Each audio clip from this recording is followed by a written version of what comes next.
Hey everybody, welcome back to the Pylon Show. This is episode number 109, I do believe. And this episode has nothing but at the same time everything to do with StarCraft.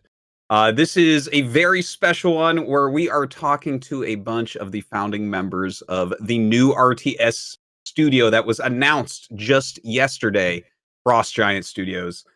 Welcome, guys. Thank you so much for coming on. I want to throw this out there. Big thanks to our Patreon supporters. If you want to ask any questions of these guys, check it out at patreon.com/ThePylonShow. And you can drop some questions that we'll be answering after I kind of drill them on what I want to know. So let's go around and have each of you introduce yourself and let people know what your background is and what you do now in Frost Giant Studios. Tim Morton, why don't we start with you? Awesome. Thanks so much for having us on the show, Dan. So I'm a production director, or the production director, I guess, at Frost Giant, which means trying to help establish vision, trying to help keep the team organized, and as we get further into the project, helping to break down the work and schedule it and all that good stuff. Excellent. And Tim Campbell, how about you? Hey, yeah, I'll go next. Thanks for having us on. This is really exciting for us. My name's Tim Campbell. Hey, everyone out there. I'm the game director on our first project. And basically that means staying out of these guys' way here and just helping facilitate making the best possible game. Excellent. Ryan, how about you? I'm the UX designer at Frost Giant, and it means I'll be driving user experience and user interface. And there's not very many of us right now, so just helping these guys figure out what game we're making. All right. And Kevin? Hi, I am the lead co-op designer for this new game. And that means, yes, I will be focusing on co-op, but like Ryan said, it's a small company, not that many designers, so going to be doing a bit of everything at the start. All right, excellent. So here's how I kind of want to start the show, right? First off, you guys have your wonderful website, frostgiant.com, that crashed yesterday because of all the to-do, but it is back up, and I love your mission. I love how simple this is, where our mission is to build the next great PC real-time strategy game. I'm like, okay, you already nailed it. But when I look at the people in the company, so there's you four, and amongst you guys, we have Tim, you were the production director of StarCraft 2. Other Tim, you were the lead campaign designer for Warcraft 3. Ryan, you were the lead designer on StarCraft 2 and the creator of GameHeart. Kevin, you were aka Monk, you're the former lead, co-op designer in StarCraft 2. And then looking at the rest of the company, I believe you guys have like 5 more people, all from Blizzard as well, forming, the beginning here of Frost Giant. So the first question is kind of just, why not Blizzard? Why don't you guys make the game within Blizzard? Why is there this company that has been formed outside of it, of a bunch of the all-stars from the Blizzard RTS space? I guess I'll jump in first, and the other guys should, join in as they feel appropriate. But Blizzard is like family to us, and I want to start just by saying that we continue to feel tremendous affection for Blizzard, and some of our best friends in the world are still working there. So Frost Giant really was born out of an opportunity to build something new independently. And I think Blizzard has found so much success with all of the games that they're working on right now. They've announced what's next, and it's Diablo 4 and Overwatch 2 and more development for WoW. I think for us being so passionate about real-time strategy and feeling like there is an opportunity with the way that game funding has evolved, and that's a whole separate subject, but there really is a great ecosystem now for independent development. This just felt like too good an opportunity to pass up, to get to take this group of people who are so passionate about this genre and go work together independently to build something brand new. Yeah, I think just seconding what Tim said. At least from my end, I think our team holds Blizzard in very high regard, and I look back on my time at Blizzard, and it's one of my favorite points in my career. The most fun I had, the most creative I was able to be on Warcraft 3 and the Frozen Throne, and so I have nothing but well wishes for them over there. Still have a lot of friends there. I'm not coming directly from Blizzard this time. I was most recently at Microsoft, where I was the game director on Wasteland 3. And so I have a slightly different origin story coming into this team than the rest of the guys. But what's really attracting me to doing this now in this small of a company is the singularity of focus. You mentioned our mission statement. There is no uncertainty amongst our team about what we're building here or why we're getting into the space or why we're doing what we're doing. And that singularity of vision, I think, is something that's super exciting for us. It's going to help us make something special. Yeah, that's I do love that, and especially that it says PC specifically there. We're not. No one needs to wonder, is this going to be some garbage on a cell phone? No one needs to wonder if we're going to have to use Xbox controllers. It's a PC RTS. Actually, we were meaning to tell you about that. No, oh God. Yeah, everyone definitely has cell phones. I'm like, not again. Ah! All right. Still staying on the company side for a moment. Obviously, I think that there's a little bit of confusion within the community because Dreamhaven, Mike Morhaim's new company, has recently been announced as well, and they've got a couple game studios in there. I wonder if you guys can just kind of speak to if there's any relationship there. I think some people look at that and say, "Wait, is this related at all?" I mean, both companies are full of fantastic people from the RTS section of Blizzard. Dreamhaven and Frost Giant were both in the process of forming at the same time, and we had conversations with Mike and the rest of the Dreamhaven leadership team about ways that we might collaborate. I think they were still charting their own direction at the point where we had some investors come in and create this opportunity for us. We've been kind of trading notes even just on the logistics of spinning up a new company and everything else. Dreamhaven is an amazing group of people. And yeah, we still, I think, would love to find a way to collaborate with them in the future. At this point, we're all just close friends, and like that will continue forever, I hope. Okay, excellent answer there. Speaking of the investments that you just brought up, big thread on the StarCraft Reddit pointing out that one of your big investors is in fact Riot Games. I mean, does this mean anything in particular? A bunch of us only play video games and we don't understand what this means, that they're an investor. Like, are you guys part of Riot? What's going on with that? I feel like I'm jumping in on all these, but no, please. I'm going to do it again. So yeah, Riot, there's a group of people over at Riot who are obviously very passionate about strategy games, about PC gaming. And after I left Blizzard, I was talking to Riot about various ideas. And when Frost Giant came together, when Bitcraft, our lead investor, came in, Riot said, "Well, let's talk about getting involved." They have a group within Riot that is an investment group, and so I'm really happy you asked this question because I totally get the confusion. Riot's not our publisher, but Riot is a big investor in Frost Giant, and so really what that means is they're just like all the other investors in terms of having put money in to support our vision, but they're not acting in a role where they steer the game vision. They're acting very much in a supportive role, like the rest of the investors. And honestly, they've been great to work with. A lot of very smart people over there, and just super open and supportive. Yeah, and I think I can definitely understand where those questions are coming from, just in terms of not understanding the investment complexities and things like that. But just to be clear, to go right at the heart of it, we're not a subsidiary. We're not owned by any of these companies. We have these groups, these amazing groups of investors who have helped financially back us and are definitely supportive of our vision of doing something special in the RTS space. But that's what they're there for. They're there to support us on our mission, as opposed to us being a part of a larger company and kind of following those directives. We're an independent studio charting an independent course. Excellent.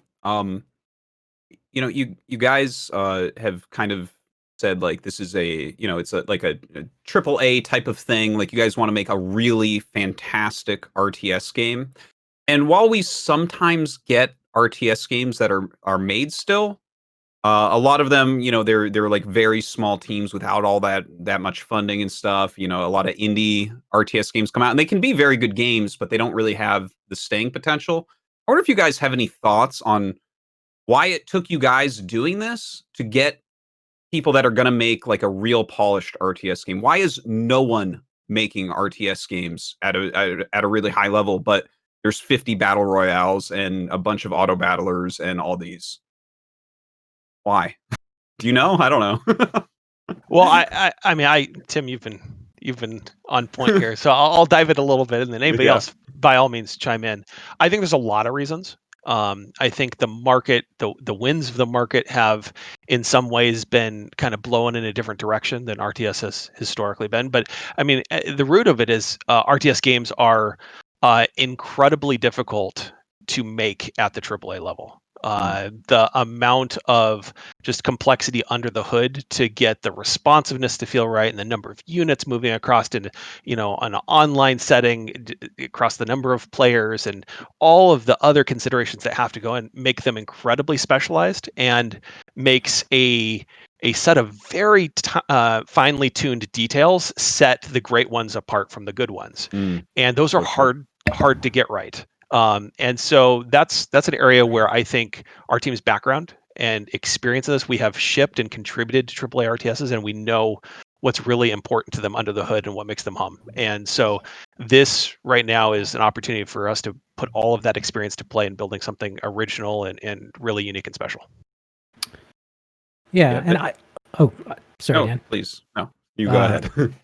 I was going to jump in and just talk about, I guess, the business side a little bit, because I think people certainly theorize about this stuff, but having seen it from the inside, ultimately, big game publishers, they're a business, and we're a business too, as a small independent company, but as a big public company, they're a business that's beholden to their shareholders. And, there's a lot of benefits that come out of that. Having access to that public capital lets them operate on a scale that is unfathomable to a small company like Frost Giant that's just starting up. So this is in no way a diss on public companies, but the practical reality of being a public company is those shareholders want those companies to optimize for profit.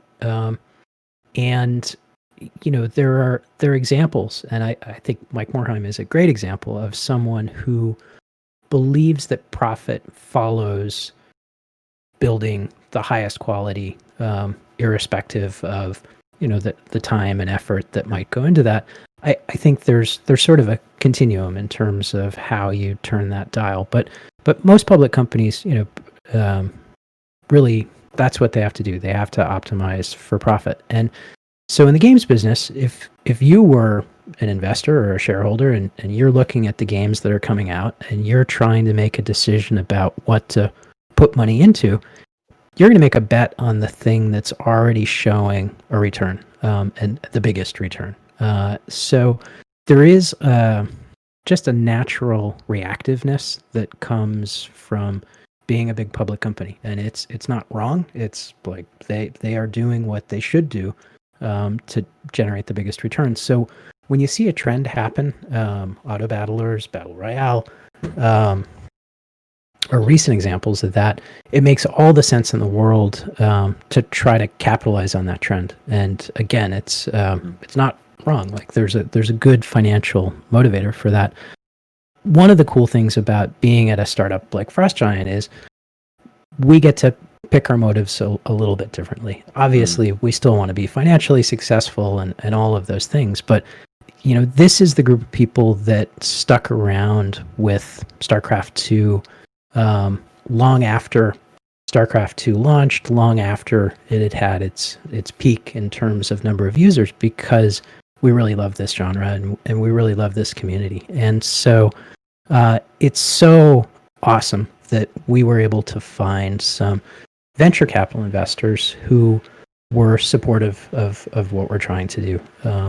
But anyhow, that was a long-winded way of saying I think there's a completely logical and reasonable sort of profit thought process behind battle royale, auto battlers, etc.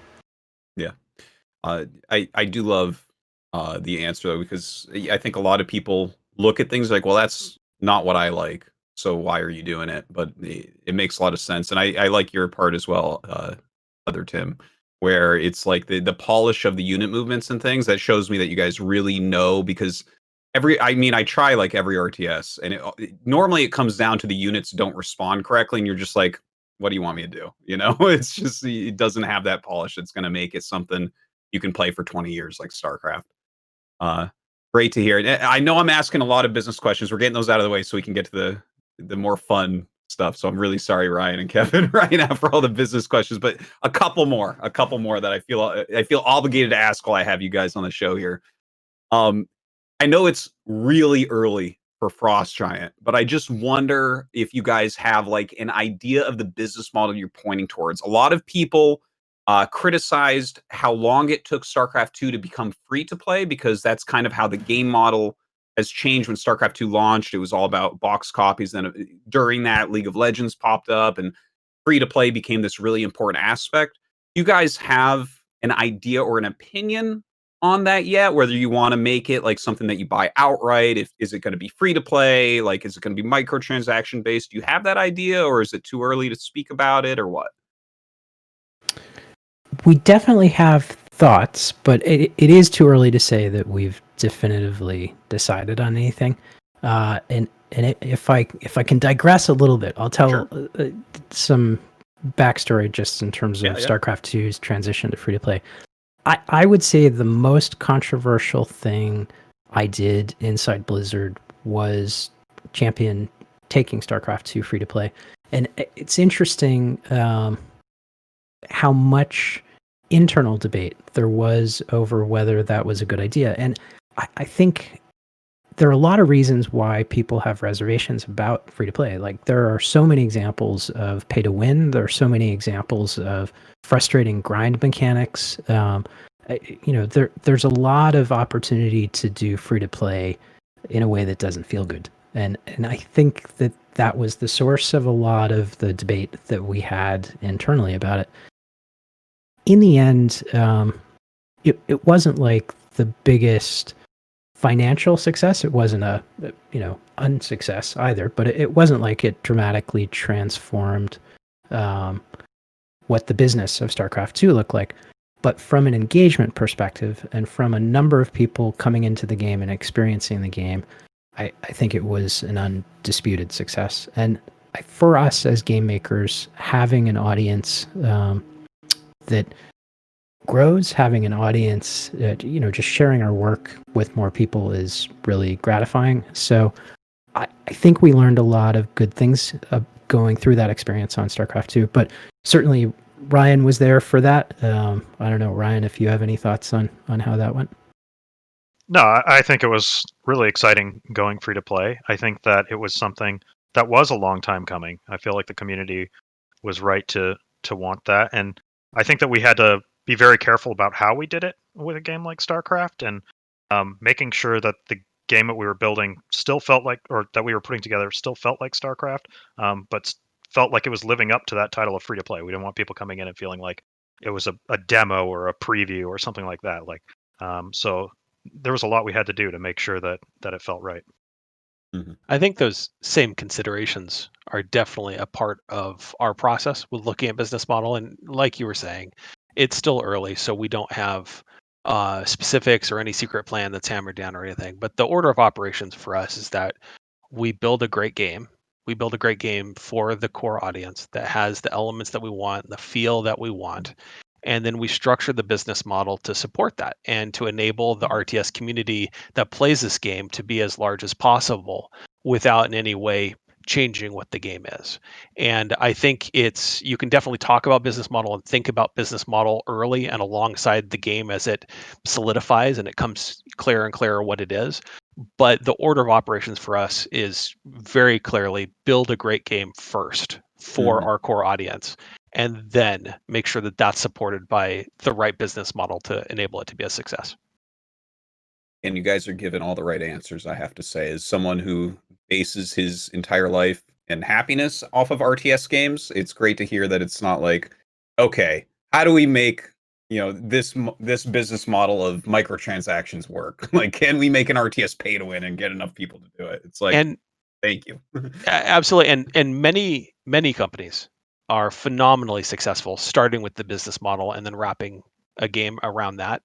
But for us in this space, for the type of game that we're trying to make, I don't see a path to making a Blizzard quality core AAA RTS by starting first with the business model. And so it's important for us to do what we've done working on StarCraft 2 and Warcraft 3, which is serve the game and serve the core audience first and make sure that's as strong as possible.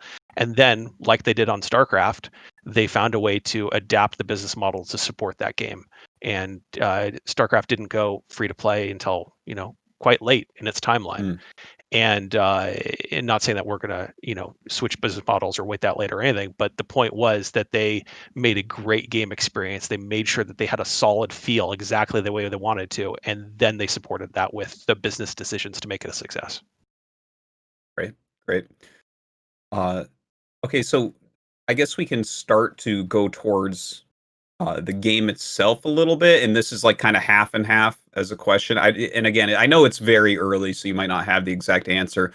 But you guys have seen the way that RTS games have worked over the years, like StarCraft, StarCraft 2, Warcraft 3, and I mean a bunch of the other ones, the Age of Empire games and stuff as well. They were all like released as a game that's really great, but then got expansions over time that, it made the campaign better and continued with that. It made the multiplayer better, added more units, maybe in some cases on other games like AoE, more races and things like that. Is that something that you're looking towards? Or do you have a plan? Like, is there like a way that you lean towards if you like that type of model or not? Well, I think depending on the business model that we ultimately go with, I don't know if really it's going to be expansion centric or some other structure. But we are absolutely intending to build a game that will be on the market for a long time. We're looking at StarCraft 2's incredible length in the market or longer as really the target for us. And so that means that we're going to be supporting the game for many years to come after we launch it, and doing that in a variety of ways. We know that there's a lot of different types of players for RTS who play RTS for very different reasons. And that's a big part of our plans. We're consciously making decisions as we go to make sure that this is a game that can scratch all those itches for all those different types of players who are coming to RTS looking for different things. Yeah, I'll jump on a little bit too there, which, StarCraft 2 had to reinvent itself to a certain extent in that it really started out in exactly that model you're describing of, there's a box launch, 2 years pass, there's an expansion. By the time we got to Legacy of the Void, the whole expectation had changed. Software as a service or games as a service was a thing. There were all these examples of games that were constantly adding more content, constantly updating, and how good that felt to the community. So we tried to pivot, which is hard to do when you're working on something that really was conceived in that 2-year expansion model. And we learned a lot as we were doing that.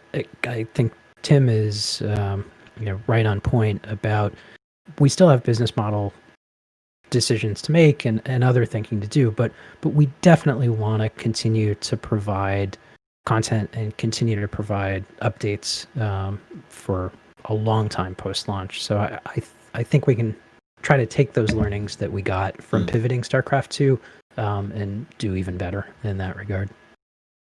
Yeah, I think that's exactly what RTS fans want to hear, is that you're like, we're going to support this for a very long time. It's going to continue to be updated. This is the game. I guess maybe that has something to do with the amount of time it takes to master an RTS, which is basically forever. So thank you for giving us that time. If I can add on to that, please. I think we also have to consider how the business model relates to the gameplay itself. I always felt that in StarCraft 2, StarCraft 2 was kind of beholden to the business model of, oh, there's going to be 2 expansions. And with every expansion, Brood War kind of set the precedent that you add 2 units per expansion. So at the end of Legacy of the Void, I always felt that, maybe there could be 1 or 2 fewer units per race, because some of the units did feel in many ways overlapping in role. And many times that is okay, but having some experience working with balance, it is kind of difficult to give every unit an individual role, where some players might say, oh, this unit is just a better this unit or that unit, but you just get this unit a little earlier and that unit a little later, or one is just like significantly better than the other at for the same exact purpose. Like you have 3 types of splash damage. Which one do you choose? Yeah, totally. I know exactly which race and which units you're talking about right now. Sorry. And that's a really good point too. A lot of times when you think about, hey, the business model of this can affect the quality of the game, you think free to play, right? You think, oh, pay to win and loot crates, and you have to grind now, so it's changing the pacing of the game. You think all that stuff. But Kevin's point is a good one, that even saying it's a box product, it's on a shelf, that also directly has, or periodic expansions, that directly affects how you design the game too. Forcing you to have a certain number of bullet points and a certain number of units introduced at a certain cadence, regardless of whether it's good for game balance or the experience you're wanting. And that's too, that all plays a part in it. And so that's one of the things that we talk about business model. It's important to us running a studio that we're approaching this a smart way, but it is fundamental that our business model supports the type of game experience that we want. And I think that's being able to be here at the outset and to be talking about that now at the start, rather than trying to retrofit it onto a game years after it's launched. Like that's a huge advantage, and something that we're not taking lightly. Excellent. All right. So something that I read from you guys, it said basically, to sum up, the strategy of the studio is anchored on lowering the barrier to entry into RTS, as well as enhancing cooperative, campaign, and competitive gameplay. I wonder what ideas you guys have to lower the barrier to entry, because I think that's been a very tough thing for RTS people, while at the same time enhancing. You say here, while still enhancing the competitive gameplay. So those 2 things almost feel, especially from someone in my perspective that really focuses on the pro scene, they feel like they don't really line up perfectly. So I just wonder if you have like certain ideas as to how to lower that barrier to entry, but then also have a really great competitive game. That is a really, really good question, and it gets to the core of how we're approaching this game too. So I thank you for raising it, and I'd like to talk about it at a high level, and then maybe pass it to Ryan or Kevin to talk lower level if they would like to. But we view it as StarCraft and competitive RTS has a high skill ceiling. That's a good thing. We want to preserve it. We're building this game for people who would like War 3 or would like StarCraft 2, that sort of gamer in that sort of headspace. That's who we're building our game to appeal to. And we're not going to get there by making the genre more accessible by slicing chunks of the gameplay out, or by simplifying things so it's just a shallow RTS. We want to preserve that high competitive skill cap, but at the same time we want to lower the skill floor. We want to keep that ceiling there, but lower the floor. And by doing that, bring new players into RTS. And we fundamentally believe that a larger audience is better for every part of the RTS ecosystem, from esports all the way down. It only helps.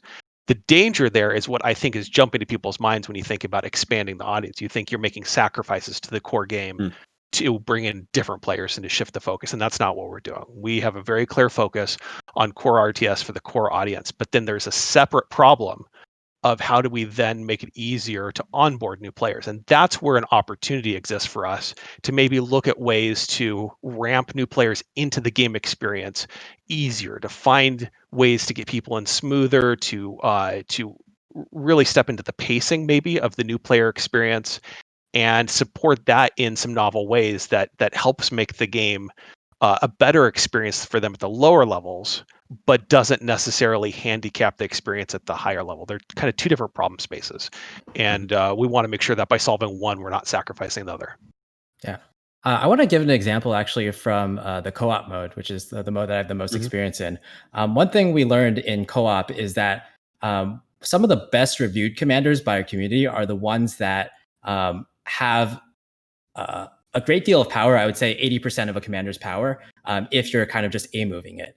Whereas they have 100% of the power if you're microing everything. So the best example the community likes to give is Nova, where if you're just building Marines and Marauders, they're very A-move units. Like, I know it's a little different in competitive, but these have auto-cast abilities. You just A-move them, and you can generally beat the map. You have 80% of your power. But if you get like the harder to micro units, if you have tanks and Liberators, which are the harder to micro units, you can get 100% of that power. And players, so lower skill players really like having the ability to make these A-move units and still do pretty well. But the higher level players can differentiate themselves by making the more difficult to micro units. One way in which we've more recently kind of tried to incorporate that into design of StarCraft 2 co-op is we've been incorporating a lot of autocast abilities into co-op. And what the autocast abilities do is they're not designed to be like the most, they're not designed to be like casted in the most intelligent way possible. So you'll get approximately 80% of your power if you leave the autocast on. But a player with higher skill can differentiate themselves by manually casting these abilities, and you feel like that's kind of like the core of what we're trying to get into by kind of lowering the skill floor while still maintaining that skill ceiling. Okay. Yeah, and I think that same kind of idea carries over to the user experience for the game and how the user interacts with it as well. So there's a lot of game systems in StarCraft that are pretty challenging to grapple with, especially as a new player. And so the question is, can we design ways to make some of those systems easier to grapple with at a low level, but at a high level still require you to engage with them in pretty much the same way they are in StarCraft? So again, you're getting 80% of the value or the efficiency, or less or more than that maybe, but at the highest level, in order to be, Serral or someone like that, you're going to need to dive deeper into this stuff. You're going to need to, micro a little bit more. You're going to need to manipulate these things at a deeper level. And I think beyond that as well, there's a lot we could do, at like a metagame level around getting people more invested in the game. We have a lot of people, in StarCraft, tons and tons of people come and play the campaign, and then they don't really do anything else. And that's great. And I want to say there's one thing that happened often in StarCraft 2 where a lot of people described like campaign or co-op is, oh, these are just a way to get people into multiplayer. And I really don't see it that way. I think people should come and play the game the way they want to play it. But I also want to make sure that those players who do come and engage with the campaign see the value in some of these other things and try them and have the potential to stick around as a result of having a great time with those things. So I think there's a lot of things we can do to look at, like, how does someone transition from campaign into co-op or something like that? Like, what can we do at a metagame level for the user experience that's going to help that? That's a really good point. And maybe Tim, you could speak to co-op in more detail, but Ryan touched on that. There's a huge gap between campaign and competitive, right? Playing campaign does not set you up for competitive play. It doesn't. There's a huge gulf in the player experience and the player knowledge of somebody new coming through the campaign and then trying to make the leap to competitive, which is not always a good experience for them, right? And could be frustrating or could cause them to bounce out of the game experience when they ultimately may have otherwise been a long-term player. And somebody who sticks with the game, and having a co-op experience, especially a team-based co-op experience, where team co-op, of course, it's team-based, but the point is getting a single a campaign player into co-op where they can experience being part of a team and can do it in a way that's less. Maybe the stakes are less in their mind. It's less anxiety-inducing. Is a way to ease them into that sort of experience and could then make the leap to competitive a little bit less and a little bit more manageable for them. And doing that improves their experience, but it doesn't take anything away from the more experienced competitive player who's already enjoying that side of the game. And that's the sort of opportunity that we're looking for, where we can solve one problem without affecting the other. So I'll just jump on the end of this because we said a lot of stuff, and I think hearing that we have a lot to say on this, it's symptomatic that there's not one thing you do to lower the skill floor. We actually spent a lot of time talking about what are the things that feel, shall we say, unpleasant about your first experience coming into RTS, and then your experience progressing from then to a level of being skillful. We actually sat around and we said, what makes you rage about RTS? And why does it make you rage? I've got a big list if you guys need it later. Let me know. Please, yeah, send them. Because it's actually a really, it's in part a human psychology thing. Like what triggers these human emotions? And then having identified that, what are ways for us to mitigate them? And I go all the way back to the very beginning of like the first time you, a player coming from having played other kinds of games, playing RTS. And so, you know, I think the surface area we have to cover, it's large. And you've heard all these ideas from these guys. And there are even more, like there's not enough time, even though this is the Pylon show, to cover everything that we've been thinking about. But you go back to that new player experience. I'm curious if you even remember, how did you learn that you needed to scout? Oh, in RTS? Oh my God. That's a very good question, because I didn't scout when I was playing Warcraft 2, but then when I started playing StarCraft multiplayer, I don't remember how I learned how I needed to scout, to be honest. It was like 22 years ago, so it's like it's a bit removed, but maybe someone told me. It was probably just one of my friends that I was playing with that introduced me to the game, that was like, "Oh, you need to go check what they're doing or figure out where they are to attack," or something like that. Fair. Yeah. If your experience was like mine, it probably was spawned out of just intense frustration after several losses. You're like, how could I stop sucking at this game? Oh, right? yeah. And then There you was more than develop, several. but then you develop the skills, right? And that's the Mhm. growth that people go through. But can we save people that period of intense frustration before they learn all these unspoken rules of how to play this game? If we can, I think that's a win for players. And there are so many. How do you remember how you learned to wall in a base? Yeah, I was dying a lot. And so I think I saw like a good player do it. I got into a little community of players and saw that people were doing this. I may have read like a strategy guide online. I was searching the internet to figure things out, and it was like, oh my God, you put buildings over here at your ramp, and then you don't die to the rush. Yeah. To be fair, Go ahead. I was just going to make a slight tangent. To be fair, I think there's still some Protoss players that still don't know how to do that. 100%.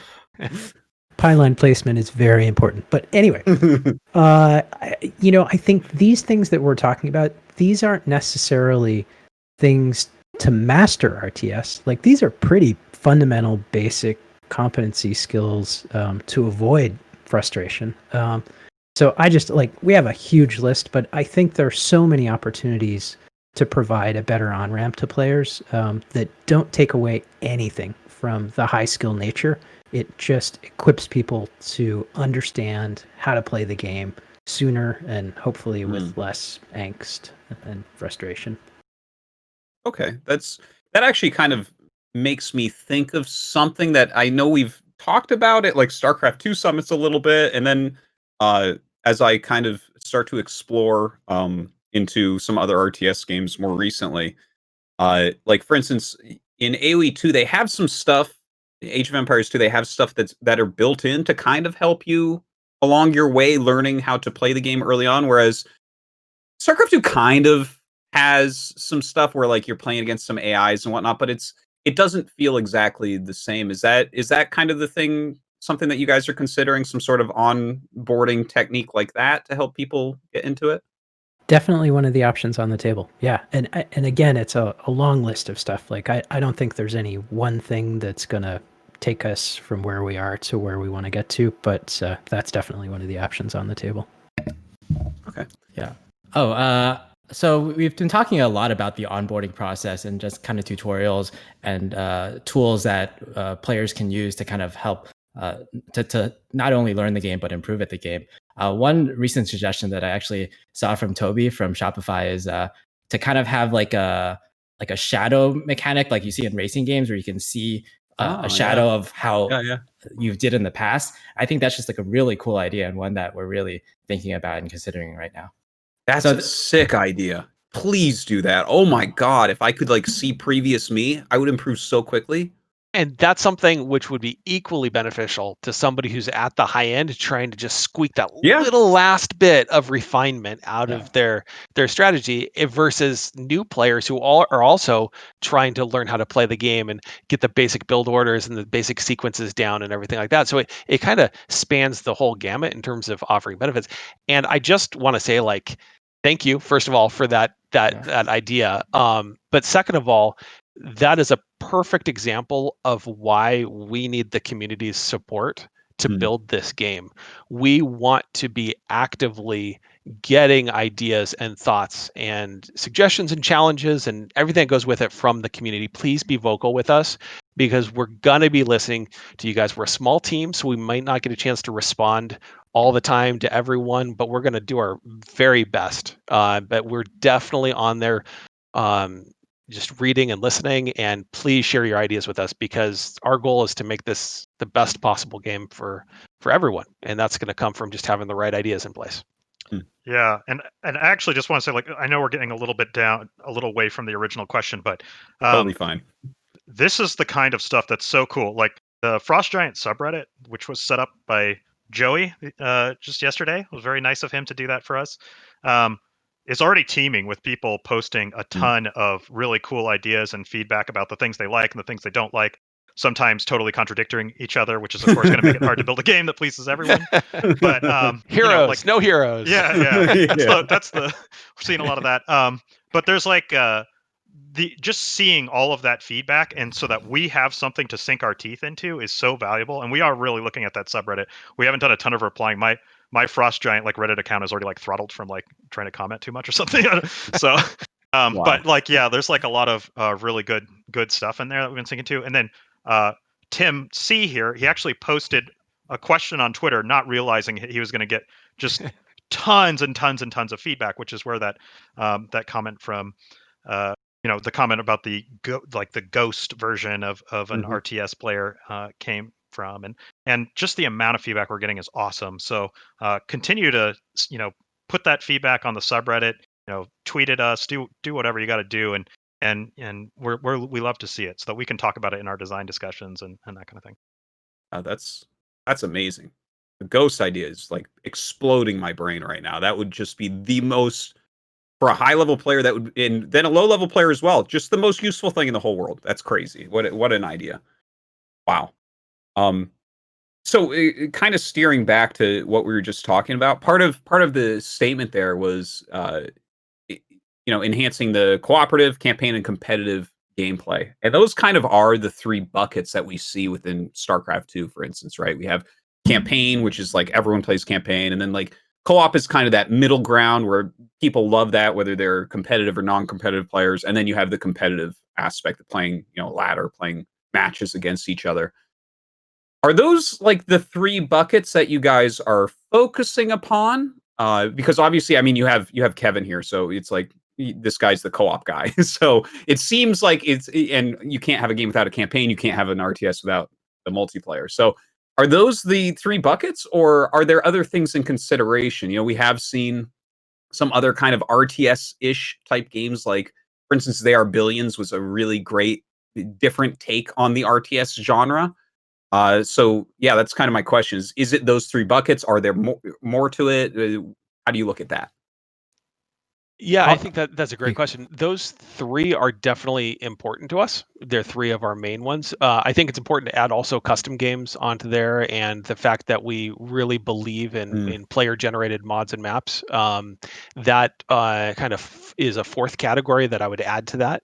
And it's kind of hard to say, yeah, we have our focus is all these categories, but they are all fundamentally important to us for different reasons.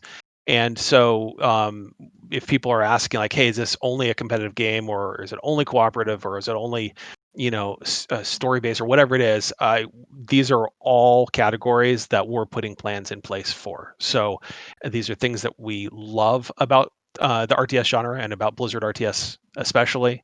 Now, of course, we're a small team, so we have to kind of pick our sequence and pick our battles in terms of what things we tackle first. And for right now, our focus is on the core game, which the core moment-to-moment gameplay, getting units to feel right, and building out tech trees and figuring out what our setting is, and are we space Vikings or are we cowboys or what the heck is this game, right? Like, we're in the early stages. Yeah. But as we grow and the team expands, all four of those are really critical segments to us.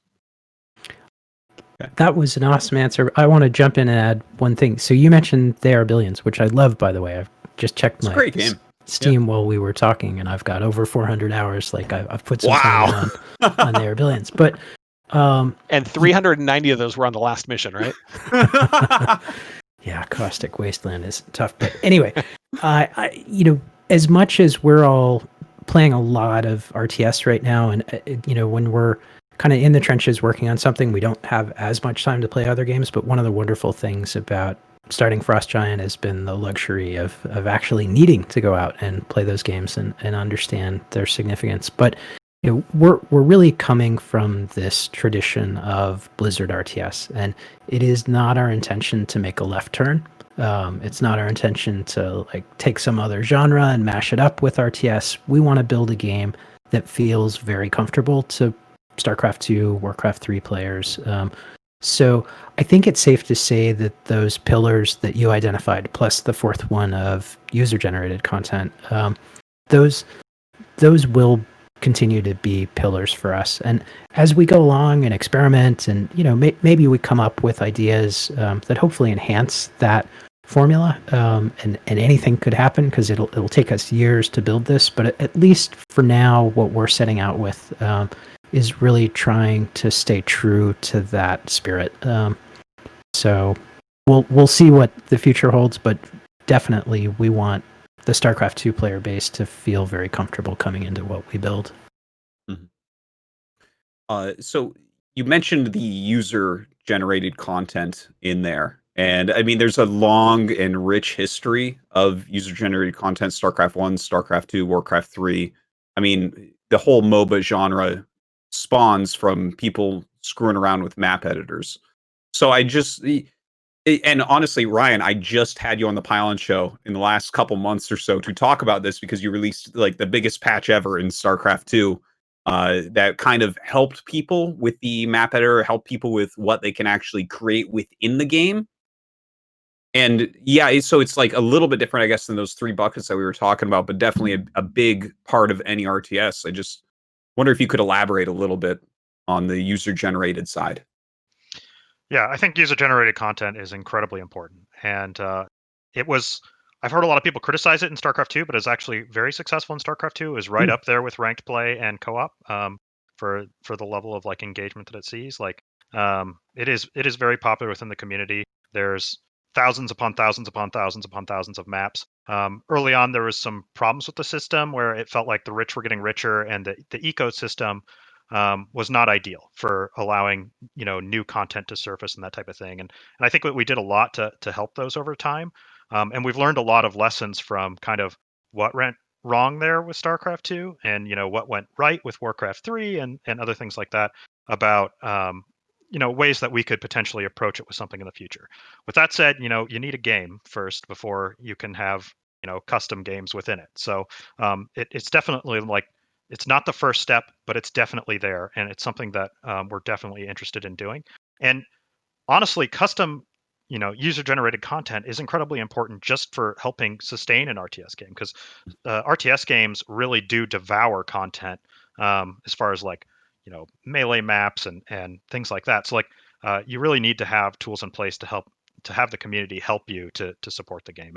And this is not a team that is unaware of how valuable the community is. I mean, I came from the community. Kevin came from the community. We have other modders on the team. This is a very community-focused team, and that a lot of us came from that community. So we definitely see the value in that content.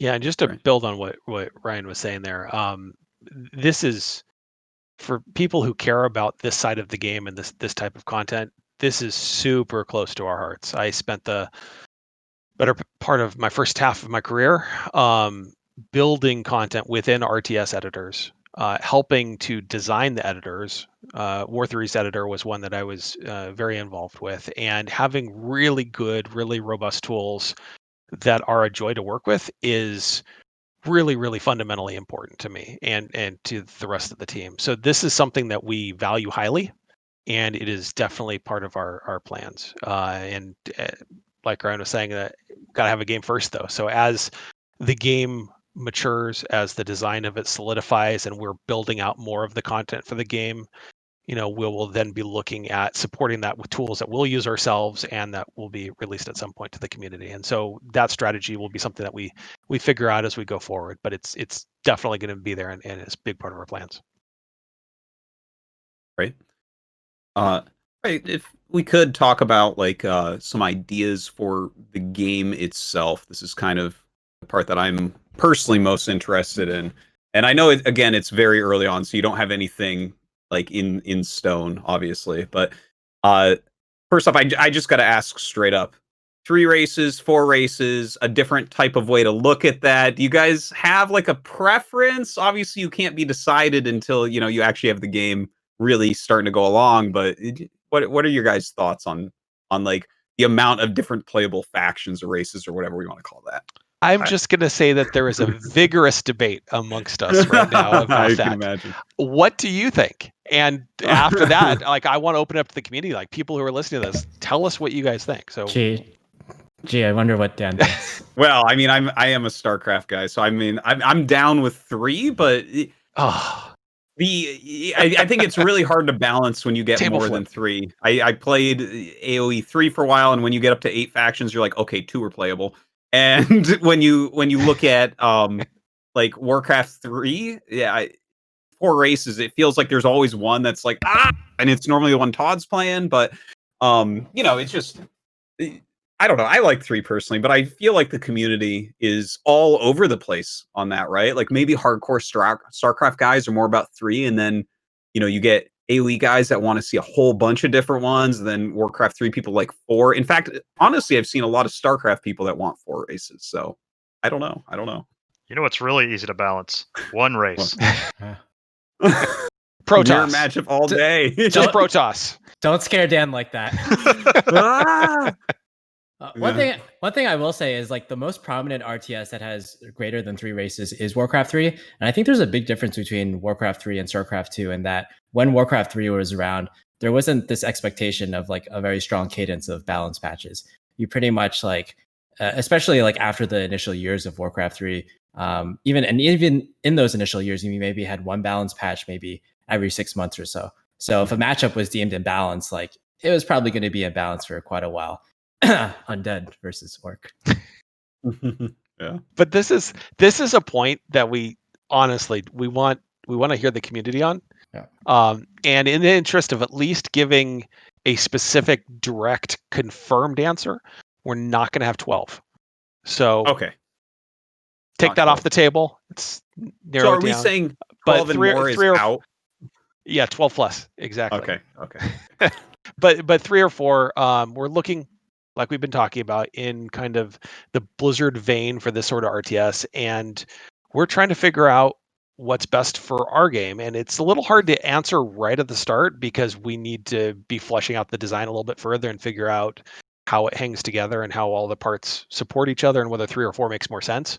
But there is a period here where we can definitely listen to the community, and we'd love to hear. Mm-hmm. Okay. Do each of you guys, I just got to ask, have a preference for race count? Don't hate me.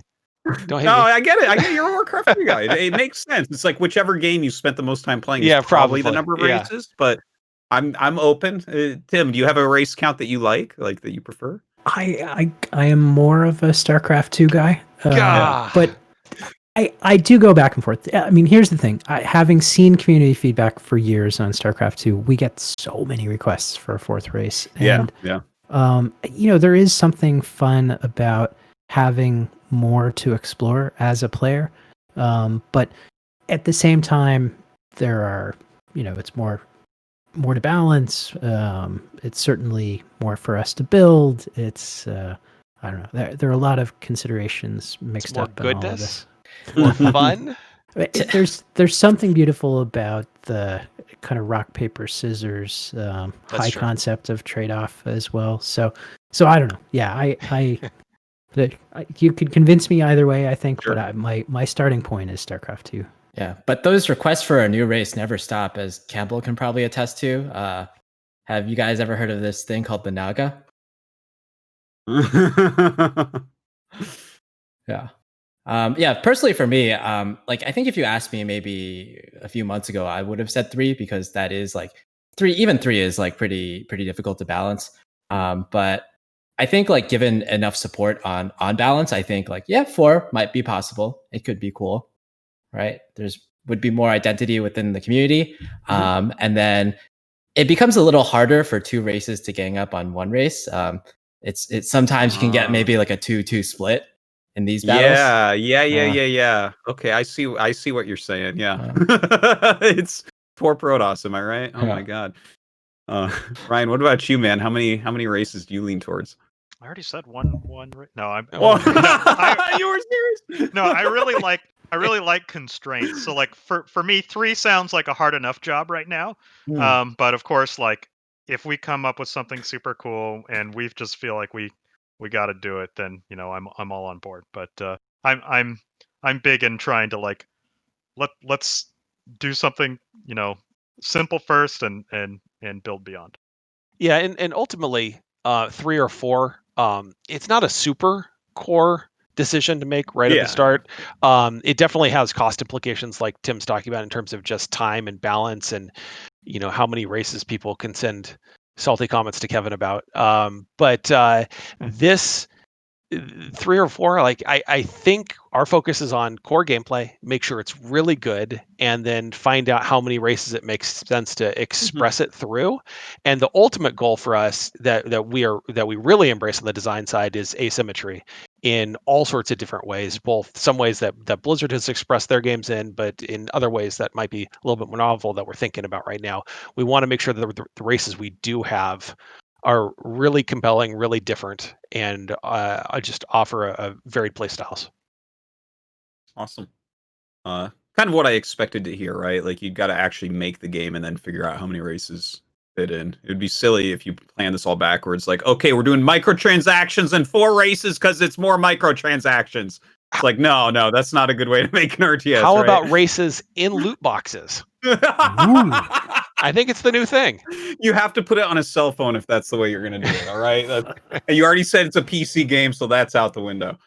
You actually do touch on something there that's a little interesting. Like in StarCraft, like when we build a war chest or something like that, like you've got to build a skin set for every race, right? Like there's a lot of things you have to do to support a race in a game like an RTS. I think that it's different than it is in like a MOBA where you just have like 100 heroes or something like that. Like, Yep. Don't get me wrong; those have absolutely their own incredible challenges. But there is something that people identify with a race in an RTS game like this or a faction in an RTS game so heavily. Like you really do have to constantly like give equal treatment to everything. So like if you have like a really cool idea for one thing, you can't just go off and do that thing without also doing something for the others, because the community really kind of like tends to put itself in one place or another rather than being spread across everything. So there's a lot to consider with doing more.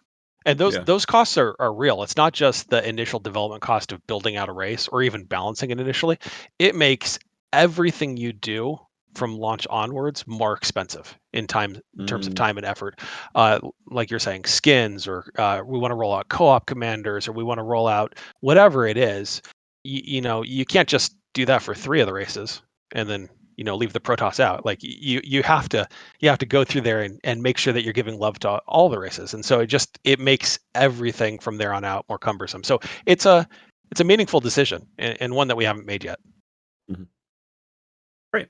Another question that's exactly in line with the one I just asked, that I obviously don't expect you guys to know 100% yet. Heroes. Do you guys think hero-based RTS is better, or do you think the kind of classical StarCraft-esque no hero play is the way that you want to go? I would say that we're very early on and are still evaluating Okay. different approaches. There are definite personal preferences in both directions represented on the team. So if you're worried about that, no, we have not hard set a direction in that, and there definitely are proponents of each way. In fact, like Ryan was saying, go on Reddit right now and check it out, and you'll see hero, no hero, hero, no hero. Yeah, You know, if you guys can go a little bit deeper than that and maybe share with us why you like heroes or no heroes, or what you like or don't like about them, those details are things that we would absolutely love to have and factor into our consideration process. And it's worth noting, I'll jump in super quick and pass it to Ryan, that one of the cool things about this team is having perspectives represented both from the Warcraft 3 era and the StarCraft and StarCraft 2 era. So, you know, I think all of this debate that we're seeing in the subreddit is also debate that we have on the team, and it's really healthy for us to get those outside perspectives, because there's probably not one right answer to this. It's going to wind up being a subjective call. And in many cases, like you were saying earlier, we gravitate sometimes just innately and subconsciously to the things that we spent the most time developing, right? Like the decisions we've been closest to, we gravitate to. And so sometimes in the development process, you get so close to your game, sometimes it's, you know, you lose the forest for the trees. And it's hard to maintain that perspective. And that's really where we're hoping that the community's voice can be present in our, you know, design discussions as we're talking about how to approach this game and make sure that voice is represented. Yeah, and I also want to say too that like this is not a black and white issue either. Like Heroes in StarCraft 2's co-op mode are very different than Heroes are in Warcraft 3. Yeah. Like there's, you know, don't just say heroes or no heroes. Say like, you know, what you do and don't like about heroes and things like that, so that it's easier for us to really understand where everyone's coming from, because it is a little bit more nuanced than it seems on the surface. And you know, it's totally possible to, you know, maybe one race uses heroes and another race doesn't, or something like that. Like there's a lot of different options available to us. We're pretty early, so getting that feedback and getting people's thoughts is really valuable. Yeah, I think one trap that the Blizzard RTS community kind of falls into is they really anchor on the idea of heroes being exactly Warcraft 3 heroes. And that comes with a lot of baggage. Do these heroes level up? Are they free at the start? How many heroes can you get? Do they have items? Are there creeps to help you get these items and gain experience? So I think there's a lot of middle room in between where, yes, maybe an RTS does have heroes, but maybe it's less complex than that, or maybe it's even more into that degree. Maybe they can hold like 15 items and they spawn in with like 12 of them. I don't know. Doors wide open. Sure. Oh, it's good that you mentioned that as well. That because that is, I think, that's the most popular hero RTS of all time, Warcraft 3, right? So people automatically, myself included, I always think of that. But I've definitely played other games where the hero is not nearly as impactful, but it's still a very good quality unit that you want to have. That makes sense. Cool. And you know, I mean, we're talking about a game that's not anywhere near fully developed yet, so all these questions are kind of like, I expect you guys to be like, it's not decided, but I want to bring it up anyways. Economy within RTS varies so greatly amongst the different RTS games, right? So you have games like some of the Command and Conquers where it's like you have a truck picking up rocks, and it's like, you know, this type of pace. Then you might have a game like Age of Empires where you're actually going around and there's some randomness maybe to where it is, or you have four resources instead of 3, or 2 resources instead of 1, whatever that might be.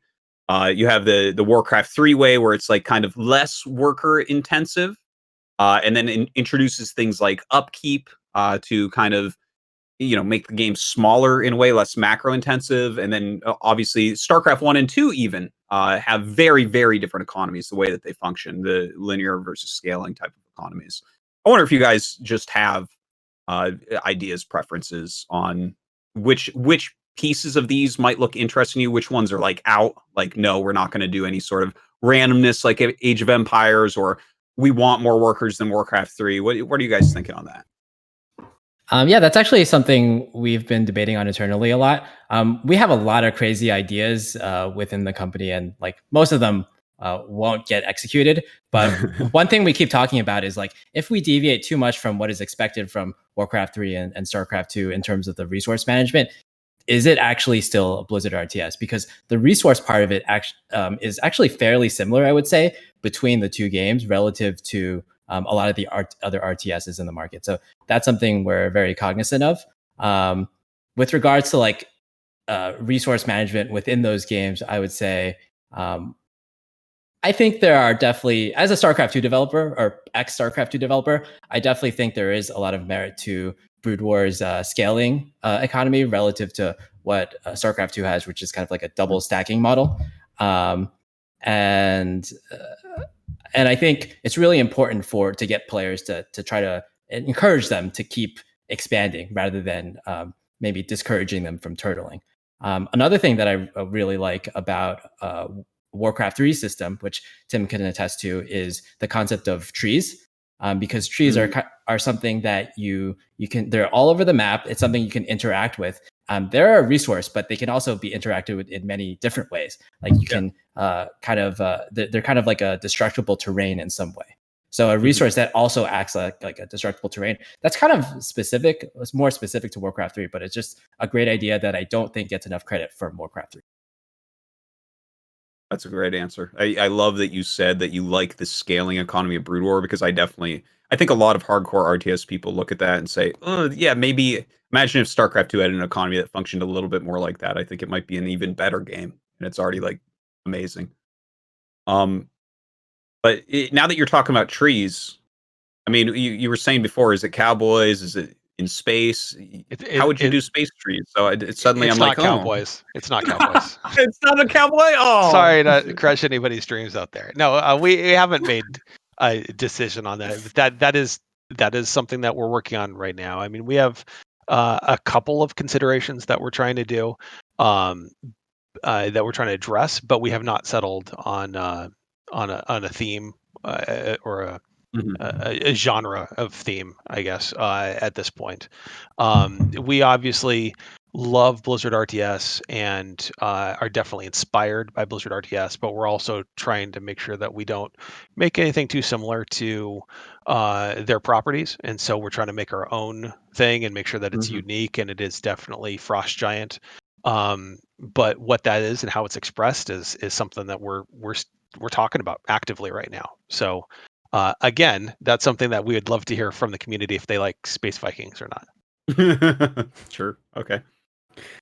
Yeah, and I'll jump in and say too, I think for all, we talked about those pillars of campaign, cooperative, competitive.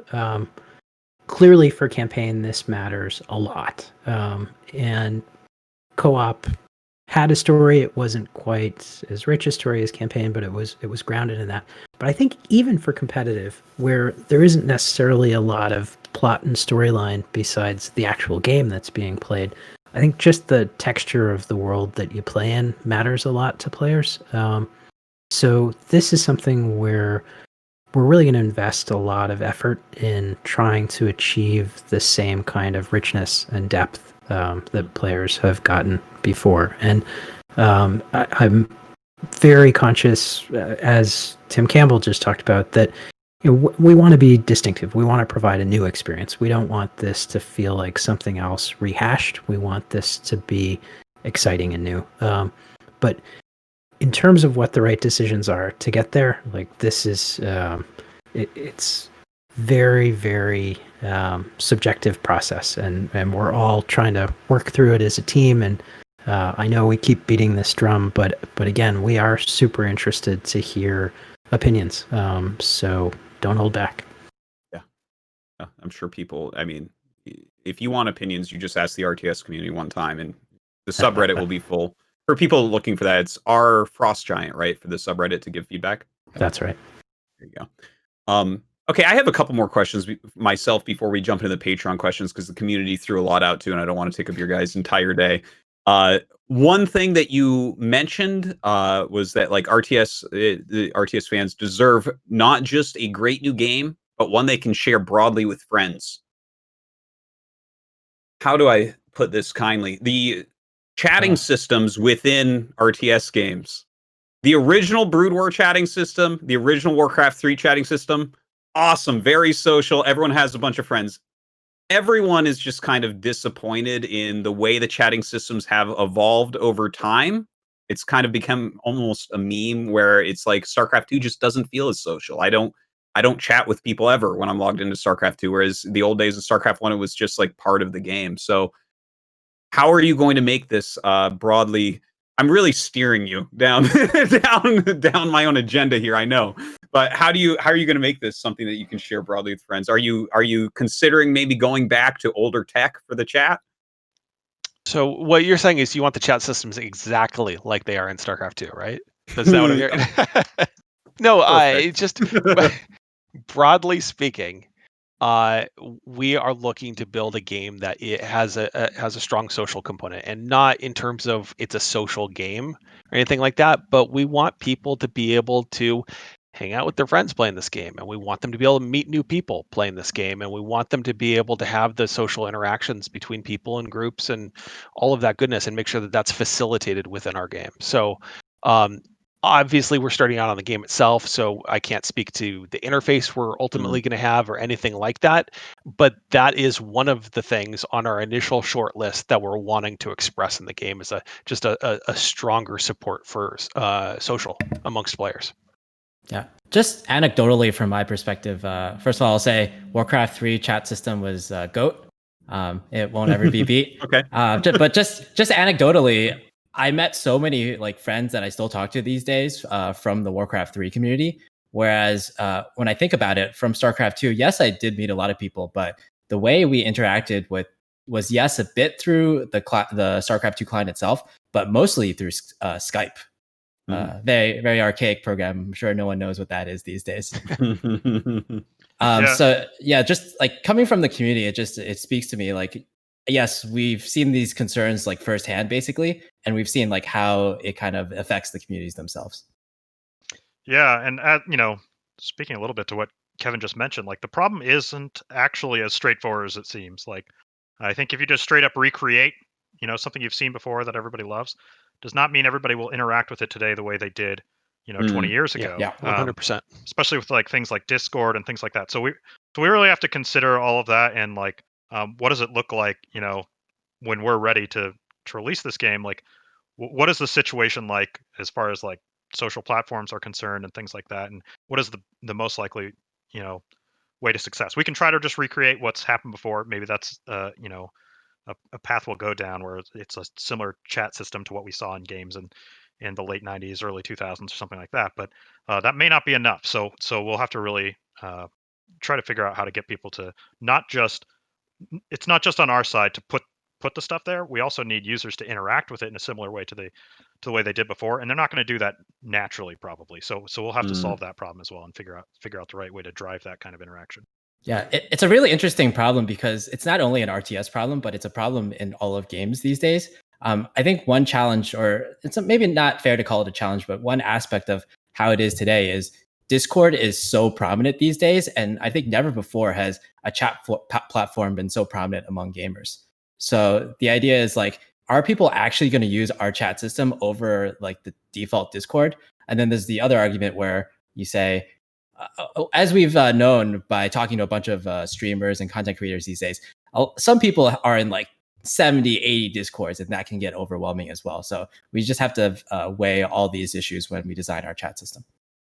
Yeah, and you have to be somewhat careful too, because some of these same thoughts might have been going through designers' minds, which led to maybe not having chat early on in games, in some games. So we want to make sure that we avoid that as well. We know that we need to have a robust system in place. Just what precisely that looks like to try to drive the similar type of engagement that we've seen before is still to be determined. It's a very good point you bring up, actually. I guess I should take into consideration when I was chatting on Brood War all the time that the messenger we used back then was ICQ. You want to talk about something no one remembers? ICQ. All right. One more question for me before we jump into the community questions. Esports, you guys have said clearly, absolutely, competitive play, esport.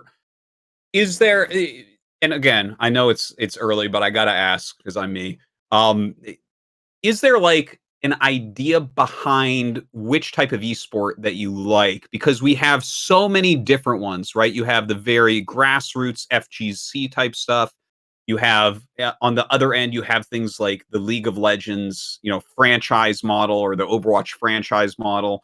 Somewhere in between, you have things like how StarCraft 2 esports is done, where there's a lot of community stuff, but also the more official stuff from GSL, from ESL, from DreamHack. Is there like a type of direction that you guys feel like you want to go in? I think there has been so much change over the course of StarCraft. You look at Brood War era, which started very grassroots in a lot of ways, but grew into a particular regional scene, and that had different manifestations in different parts of the world. But StarCraft 2 coming out, we rebooted WCS more times than I can keep track of over the life of StarCraft 2. So it feels like it's really evolving quickly. And you look at, Pro League, or, you look at now Overwatch League, or what Riot's doing with League of Legends. The amount of change is, it's almost hard to keep track of how much it's evolved over time. So, we're coming from a StarCraft 2 place, obviously, and really, the dev team worked very closely with the esports team to try to provide the best model that we could year on year with StarCraft 2. I think what we know is grassroots are important. There's no world where we don't facilitate that, and we've not talked deeply on this, but we do have some ideas about how to make grassroots esports easier, I guess, through some development effort on our part. But it is also really important to have a professional tier. And a lot of this comes down to building an ecosystem that works both financially and for viewers and for pro players. I think the ecosystems we've seen, and we left one out, by the way, because I think what Valve has done in terms of effectively crowdfunding prize pools is another really interesting model. But if you look at all of these different ways of approaching how to tackle those problems, StarCraft 2 landed in a place that was kind of hybrid. What's going on with StarCraft 2 esports right now is Blizzard's involved, for sure, but there are other companies that are ultimately driving not just the execution, but really driving the league. So hybrid models like that could wind up being the future, or the team leagues that we've seen happening could become more of a trend. But the good news is we've got some time between now and when we launch to see how that evolves around the industry. But no question that we want to support grassroots in a meaningful way, and no question that we want to have a pro tier and have that financially work and financially make sense for everybody involved. Great. I actually feel like esports is super easy. We just got to convince Wardy, and then everything else will take care of itself. That's true. It's a good point. He's not busy enough already. We need to give him some more. All right, those are basically my questions. I know the community has left a lot of questions for you guys, so I do want to jump into there and see what they have to ask. Obviously, some of it might overlap or be stuff that's not specific to some of you or all of you. So feel free to decline what you need. For anyone who is interested in asking a question, check out ThePylonShow.com for the Q&A link. These are our Patreon supporters that are asking questions here. So let's jump into it. Red Gunner Guy asks, Dear Frost Giant Games. Well, it says FGG. I'm guessing he's saying Frost Giant Games, even though it's Frost Giant Studios. We'll let it go, Red Gunner Guy. What should we, people of the StarCraft 2 / Brood War community, do in the meantime, given you plan to make a new and hopefully better RTS, both from a player, viewer, in my case, tournament organizer? I'll start on this one. We love StarCraft 2 and Brood War, but we're coming from dedicating years of our lives to making that the best experience we could, and we would love to see people continue to enjoy both those games. So we hope that player base and that viewer base for esports will continue to thrive. I'm sure there are going to be other new titles that release, and we really see RTS as a whole as like, we don't care whether we're making the game or somebody else is making the game. We just want RTS to do great. So continue to support Blizzard RTS, please, and also any other great RTSs that happen to come out in the meantime. Yeah, exactly. That's a great answer. We're all here at Frost Giant because of our love for the genre. So we want to see this succeed in all its different shapes and forms, from big companies and small. We think that we need more RTS games, not less. So anything you can do to continue playing, watching, participating in StarCraft 2 in the community or in RTS in general, that's something we want to encourage everyone to do. Like, this is just a type of gaming that just strip the game developers out of us. Like, we're fans of and we're players of, and we want to see continue strong. So we just want to encourage everyone to help give RTS a bright future by not abandoning it. Stay here and keep playing games and keep enjoying yourself, because I think this genre is going to be around a long time. Yeah, just speaking on a personal level, I think ironically, now that I've left the StarCraft 2 team, I'll probably be supporting StarCraft 2 more in some ways. Like I'll probably be going to more events. I can now probably meme a little more on Twitter, make fun of these players that I've talked to these last few years. So yeah, I would just say keep supporting the scene.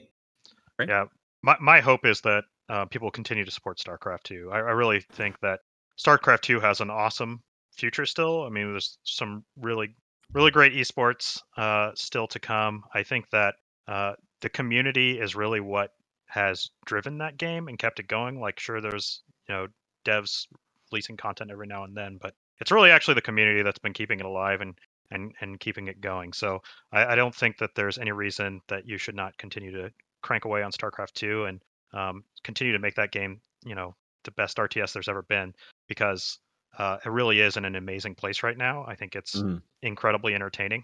But I would also encourage people to check out some of the other RTS games that are coming out. Go check out the real-time strategy subreddit. There's always some really cool stuff being posted in there.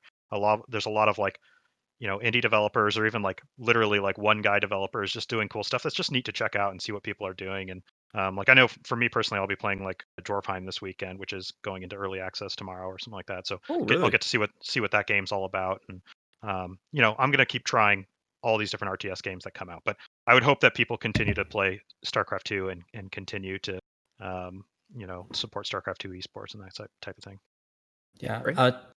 To add on to Ryan, I think of us as I think of the RTS community as like one big community.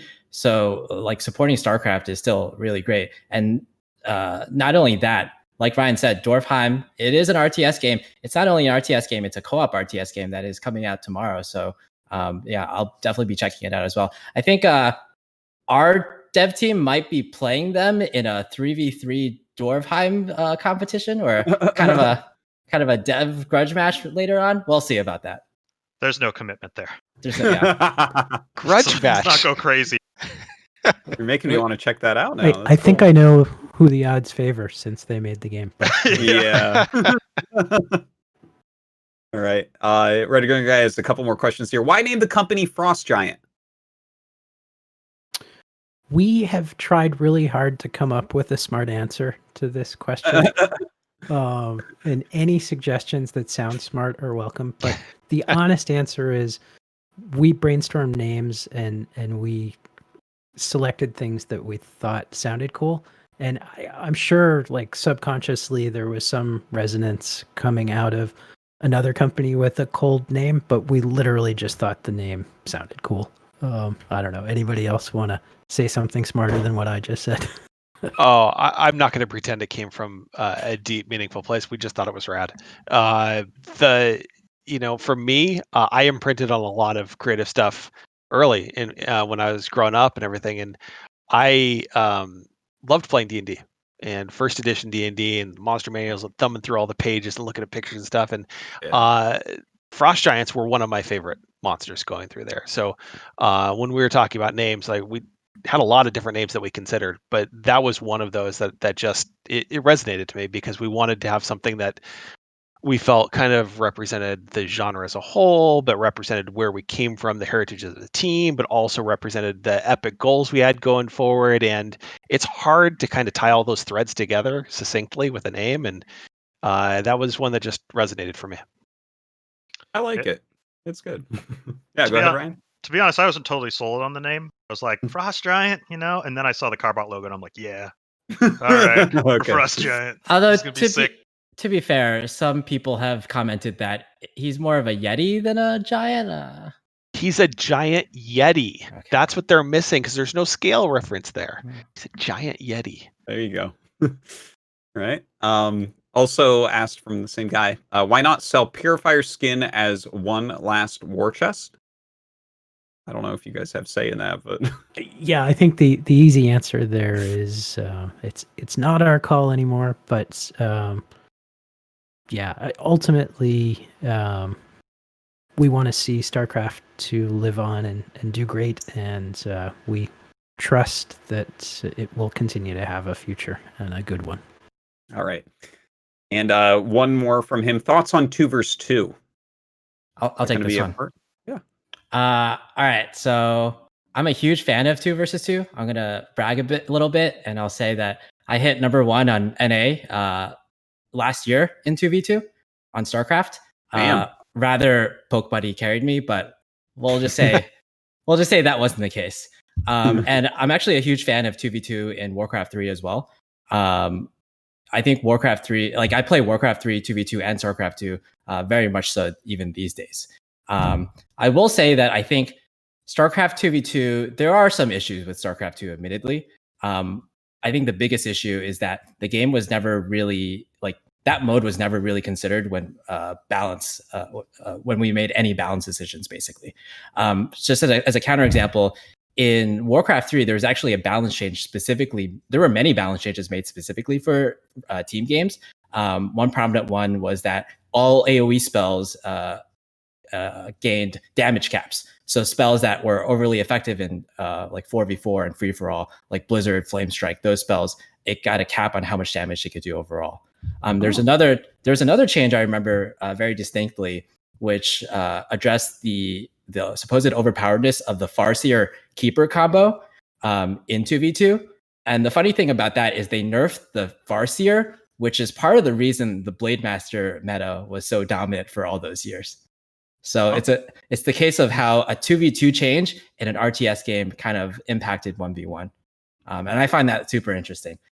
Whereas in StarCraft 2, I really did feel like, yes, there are a lot of balance issues, there are a lot of map issues. I think one prominent example I can give is that I think for most of the development of StarCraft 2 and this is going to be a very long answer, by the way. I'm just going to tell you here. Sorry to the rest of the team, but I feel very strongly about this. For most of Wings of Liberty and Heart of the Swarm, you had this thing, I don't know if you've heard of this, called Cars and Dogs, where there was the Terran Zerg combo of Hellions and Zerglings. And it was it was so difficult for Protoss to beat because they didn't really have a unit that could beat those things in early game. Or maybe they did, but they wouldn't be able to help their ally. So there was kind of like a really high dominance of Terran Zerg in those days. And Heart of the Swarm kind of solved it with the introduction of the Adept. But that was just another case of this is, if we really wanted to consider team games, we really needed to kind of help them to address that very specific issue. But because I think the StarCraft 2 audience is very 1v1 focused, I think the TEB team never really had the luxury of considering 2v2 as even a mode that you balance. So I think that's my answer. In addition, I'm going to keep going. All right. In addition to that, there's a lot of things in Warcraft 3 2v2 that make it, I think, like an overall better experience for the player.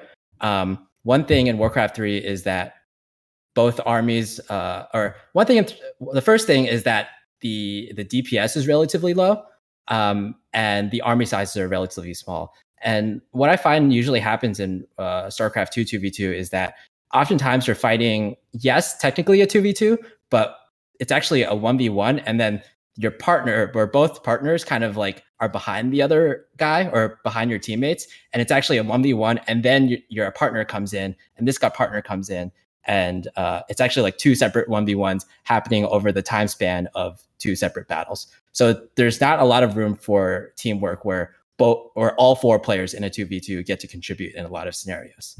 In addition to that, there's a lot of cool, I would say, active healing abilities in Warcraft 3. In that, and we find this in co-op as well. There's a lot of abilities in co-op where it's like you hit a button and you heal all your allies. And that's really cool. That makes people feel really good about helping your ally. 2v2 and StarCraft 2 doesn't really have any of that. You have medevacs, which passively heal. And that doesn't really feel that good. Like you feel like, yes, your ally is helping you, but he's just doing so passively. And then if you go on the other extreme, in Warcraft 3, you have a lot of active healing abilities which target your ally. So I think like one of the best feelings in the world in team games is when your ally, for example, holy lights or healing waves you. Like they did something to actively save like your key unit, your key hero. And that just feels like there's a great sense of camaraderie there. And I think that's a lot of the core of what makes Warcraft 3 2v2 feel so good. So yes, that is my rant about 2v2. Does anyone else want to chime in? Yes, I want to chime in to say this is another opportunity for you guys to share your thoughts on this. I saw someone in chat, Blade55555, said that Age of Empires has the best teamwork in an RTS. Why? Why do you think that Age of Empires team play is so strong? And I'm not saying it's not. But I would love to hear everyone's thoughts on what makes great teamwork in games, because can we solve the problem of making team games really strong? That's something that we would love to do, and the better feedback we have on that, and the more thoughts we have and the more perspectives, the better job we're going to be able to do of solving that problem. So if you have thoughts on that, if you've played RTS games that you think did teamwork really well, and you think there's some specific thing about it that made that teamwork really strong, share those thoughts with us, because we'd love to hear them. I think that's a great answer. Go, Ryan. Yeah. And definitely check out the subreddit, and we'll go over all of your guys' links where they can drop you a line and everything at the end of the show. Great question, though. Great answers, guys. Walk Like a Human asks, on Pylon Show number 107, I asked the panel what a next-gen RTS can do differently from StarCraft 2 to help it become the #1 esport. Please watch their great answers later. At Frost Giant Studio, what do you view as the most important thing you'd like to do differently from StarCraft 2 to help the next gen RTS become a bigger esport in 2020? Well, obviously your game's not being released in the next 2 months, but in general, what is the big thing you want to do differently from StarCraft 2 to help esports become bigger for RTS? It seems like this question's asking a gameplay question. But I actually think the influences on where games rate on the top 10 esports often come from things sort of tangential to gameplay. So one of the things is popularity of that game overall. And of course, we hope that's derived from gameplay. But, if we can really succeed in reaching an audience that exceeds the audience of the RTSs that have come before, if we can really grow this audience in a meaningful way and make this a game that achieves the kind of success that the games we do see on the top of the esports top 10 list have, that in and of itself will help propel this. And so that's indirectly a gameplay answer. It's like, how do we build a game that is great for core players but also reaches a broader audience? That could be the single most important thing. Some of the things we talked about before about league structure, reaching a lot of viewers with top level pro play and presenting it with the best casters in the world, which of course already exist in esports for RTS. That seems like a winning formula, but those are things that don't have to do with gameplay. So, passing it over to the designers and Ryan, who has a particular expertise in the watchability of RTS matches. I'm interested to hear if you guys have thoughts there. I mean, I definitely think there's some things that we can do differently as far as like what kind of support we offer the client to help build, make it a little easier for smaller tournaments to run operations and things like that. I think that there's more that we could do to build up, support for teams or organizations, perhaps like sponsors and things like that. Like it's really just an ecosystem that we have to build. And when I actually say we have to build, it's not really true. The community, we need to enable the community to build it in many ways by having the proper tools in place to do so. But a great spectator UI is going to help that, and having a game that's going to lend itself well to being a spectator sport is going to help that. And luckily, RTS does naturally lend itself well to being a great spectator sport. That is a huge advantage that we have going in to building something that will be a viable esport. Yeah, I totally agree with that. I do think overall StarCraft 2, maybe not RTSs in general, but specifically StarCraft 2 is a very watchable esport. You kind of know who's winning by, as a viewer, by who has more color on the map or who has more territory. But I do think that aspect, the overall watchability of an esport, is a little overrated. Just as an example, like a lot of the top games like League and Dota, like if you don't play that game, you have no idea what's going on. And and that kind of goes back to Tim's point. I think like first and foremost, we have to have we have to make the game as best as possible, such that it reaches the highest number of players for people to watch. And of course, we'll make considerations to esports. Like our units will definitely be very distinct from each other, so it's very watchable. But I think when it comes down to it, if like for some reason we had to make a decision between, are we going to make a more watchable game or are we going to make a better game? I think we're definitely going to lean towards making the better game in the end. Great. All right, moving on. Polly asks, Dear Frost Giant, how do you balance an RTS with 3 races? Please be technical and detailed if possible. Also, who are your favorite pro gamers in StarCraft 2 and why? I can take this one. So throughout my time, I've been a lead co-op designer, but throughout my time, I've also worked on balance in StarCraft 2. And in 2020, I took over as kind of a de facto lead balance guy within StarCraft 2. And I would say like the number one thing, like what I've learned throughout the years is like the number one thing to achieve or help achieve balance throughout the game or for the game is that you have to have a very structured process of how you take in feedback, how you process that feedback, and how you deliver those changes. Just as an example, like I don't know if you noticed, like even externally in the last 2 balance patches we've had for StarCraft 2, we have had like a very detailed community report or a community feedback report about like what we think of the state of the game is, and I think that helps align the community with what our thoughts are. And if there's something that the community disagrees with, they can call it out and they can say, oh, we disagree with you here, and here's the reasons why, and we take that into consideration. We also put our changes onto a PTR such that players can test it. Sometimes we even have a cool awardy tournament to kind of show that off. And then after this round of feedback, we eventually put those changes into the game. But yeah, it's a very structured process. I think like, at least I think it's been somewhat successful in the last year or so. Yeah. Oh, and done a great job. My favorite pro gamer. Sure. Okay. We can go around the room on this one, but my favorite pro gamer, unfortunately, he's retired, but he is Rain, who I think is the best Protoss ever. And I think like no one has really matched him in terms of his flawless execution of the Protoss race, even to this day. Like he's, in my mind, basically the Cyril of Protoss and the innovation of Terran, in that he just has like clean, immaculate play, and he just, he's going to do like the standard thing, but he's going to kill you. And one very specific thing I like about Rain is how he was able to kind of like quote unquote figure out PvP near the end of Wings of Liberty. Like everyone was just massing Colossi, right? But he figured out, you actually stop at 8 Colossi and then you mass Immortals. And like it was crazy because he won like just based off of that knowledge. He didn't have to be like that good at the game, but because he had that one piece of knowledge, he figured it out and he was able to win like 16 PvPs in a row. And like for the type of player I am, I respect the hell out of that so much. Gotcha. Good answer. I'll jump in. I'm gonna say 2 players. The first I'm gonna say is Haas, and that's I think for obvious reasons. Or I love it. Maybe actually the reasons are a little bit nuanced.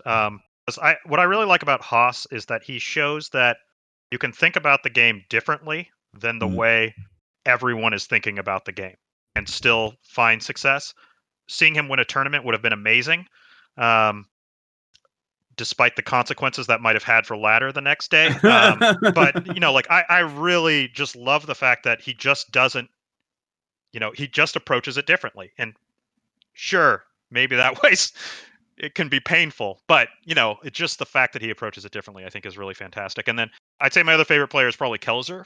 I really like Kelzer because I met him once at BlizzCon. He was a super nice guy.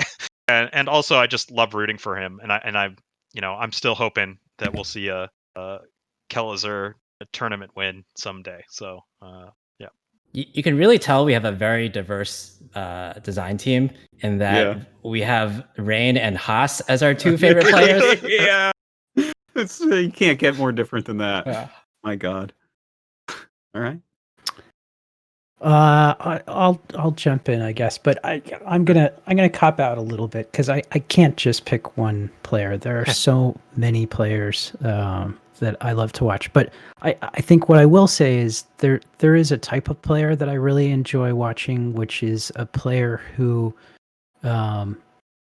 shares with us watching them some of the emotion and moments of angst and joy. But I look back on those moments of Bjorn winning at WCS was just amazing. Players who Hearthstone is always full of so much emotion and joy as well. MC, holy cow, the expressiveness of that guy. Scarlet, that Olympic storyline. I like trying to pick one favorite player. It's just impossible. StarCraft 2 pros and Brood War pros, like these are some of the most skilled gamers in the world.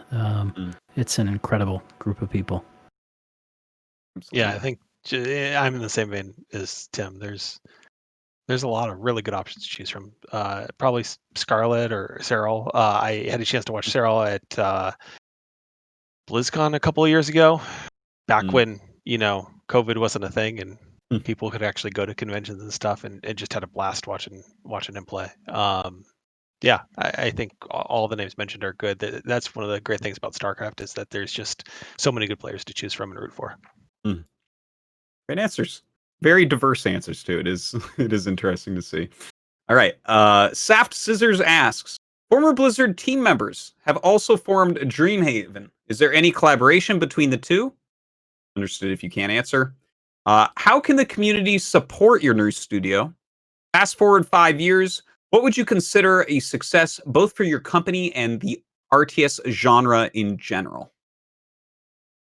That's a lot of questions there. So first up, he asked about the Dreamhaven. We already kind of did that earlier in the show, so we don't need to jump into that one again. How can the community support Frost Giant Studios? I think feedback is hugely appreciated, and we've talked about that a lot over the course of tonight's show. But also spreading the word. Making sure that everybody knows to keep the faith, not just for us, but for RTS, for StarCraft 2, for new RTSs that are coming out. We want to see RTS not just continue, but we want to see RTS thrive and grow, and that kind of support is hugely appreciated. Great. And fast forward 5 years, what would you consider a success both for your company and the RTS genre in general? Well, for us, fast forwarding 5 years, I think success would be having a product that we feel good enough about to share with players. Development is a long road, and StarCraft 2, for example, took even more time than that. And I certainly wasn't around for the beginning of it. So just being there would feel great. But I don't know. Other answers, you guys? Yeah, for me, it's pretty simple. In 5 years, I want to see us have a game that's out there that's good enough that you, the community, let us know that it's a worthy successor for this sort of game. And living up to community expectations is really one of the biggest bellwethers I would have for success. Great. All right. Next question then. Snowpawn asks, hello everyone. One question about the game, fantasy or sci-fi? So hyped for the game. Can't wait to see the chosen art style and theme. Love from Quebec. I know I already kind of bugged you guys about the sci-fi or fantasy. No, all good. Well, I have to give the shout out for Quebec because my wife's from Quebec. But so go Quebec. You know. But I actually think there should be more options on that list. Are fantasy and sci-fi the only things we can choose? Cowboys. So let us know, because this is a very active subject for us. Totally. Right. And subject matter is not necessarily the same as art style, right? Those are two very different topics. And our art director is the incredibly talented Jesse Brophy, and he has worked on StarCraft and he has worked on Diablo 4 and is just phenomenally talented and is not constrained to one particular subject matter. So separate from letting us know whether you like cowboys or not, definitely let us know if there are games that really stand out to you guys in terms of a general art style and how they approach the visuals. Yeah, that's exciting actually that he's your art guy, that he worked on StarCraft and Diablo, because the one thing I was going to say is please don't make it an anime RTS. That's not what I'm looking for. All right, so anime cowboys, we're in. Anime cowboys. Oh It's my settled. god, we're going down the hole, aren't we? All right. Our very own Alessander asks, how do I get immortalized in the upcoming Frost Giant RTS? What genre do you like and might go for? Sci-fi, superheroes? Okay, well, we already just did that one. Will there be esports? We did that. How many races feels good to you? We did that. What mistakes were made in making StarCraft? Okay, so this, she put a lot of questions down, but the two that we did not cover a million times are, how do you get immortalized in the upcoming Frost Giant RTS? And what mistakes were made in making StarCraft? All right, I'll take the first one then. Okay. So getting immortalized, we talked earlier about wanting to build great tools to enable players to contribute content. I think, I look back on all of the amazing content that came out of Warcraft 3 and that continues to come out of StarCraft 2.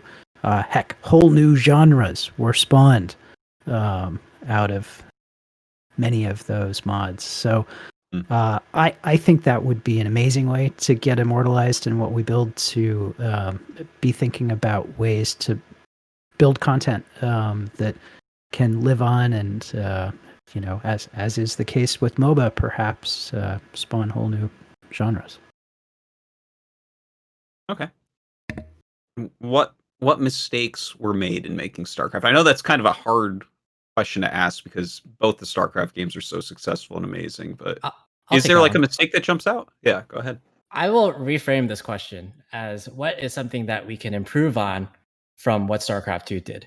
What are the opportunities? Is that yes, what you mean? what are the opportunities? Yeah, that's a good way to look at it. And I think one thing, and I don't think this is a mistake, but I think one thing we can do is to kind of, there's a lot of leveling up that I think can be done with StarCraft 2's co-op mode. The history behind the co-op mode is that it was released in Legacy of the Void. The team back then didn't even know if it was going to ship with that feature. The team had no idea like what that feature was going to look like in the end. I believe the original plan was, there's going to be 6 maps, 6 commanders. Each commander will have about 10 hours of playtime or so. But in reality, that like really dived really hard into like it's almost unlimited replayability. And the team kind of had to shift from that. And we can really see the effects of this from the progression systems that were made. The current progression system of co-op is actually 4 progression systems stacked on top of each other. And the game released with basically the level 1 through 15 progression. And then the mastery system was added on. And then the ascension system was added on. And then more recently in the 10th anniversary celebration patch, the prestige feature was added on. And the problem with this is that, yes, these are these are all very good systems that encourage progression. But the teams were really constrained with what is the next best thing we can do for our players. What feature can we add with the time that we have that will gain the most benefit for these players? And yes, I think in the end we have achieved that.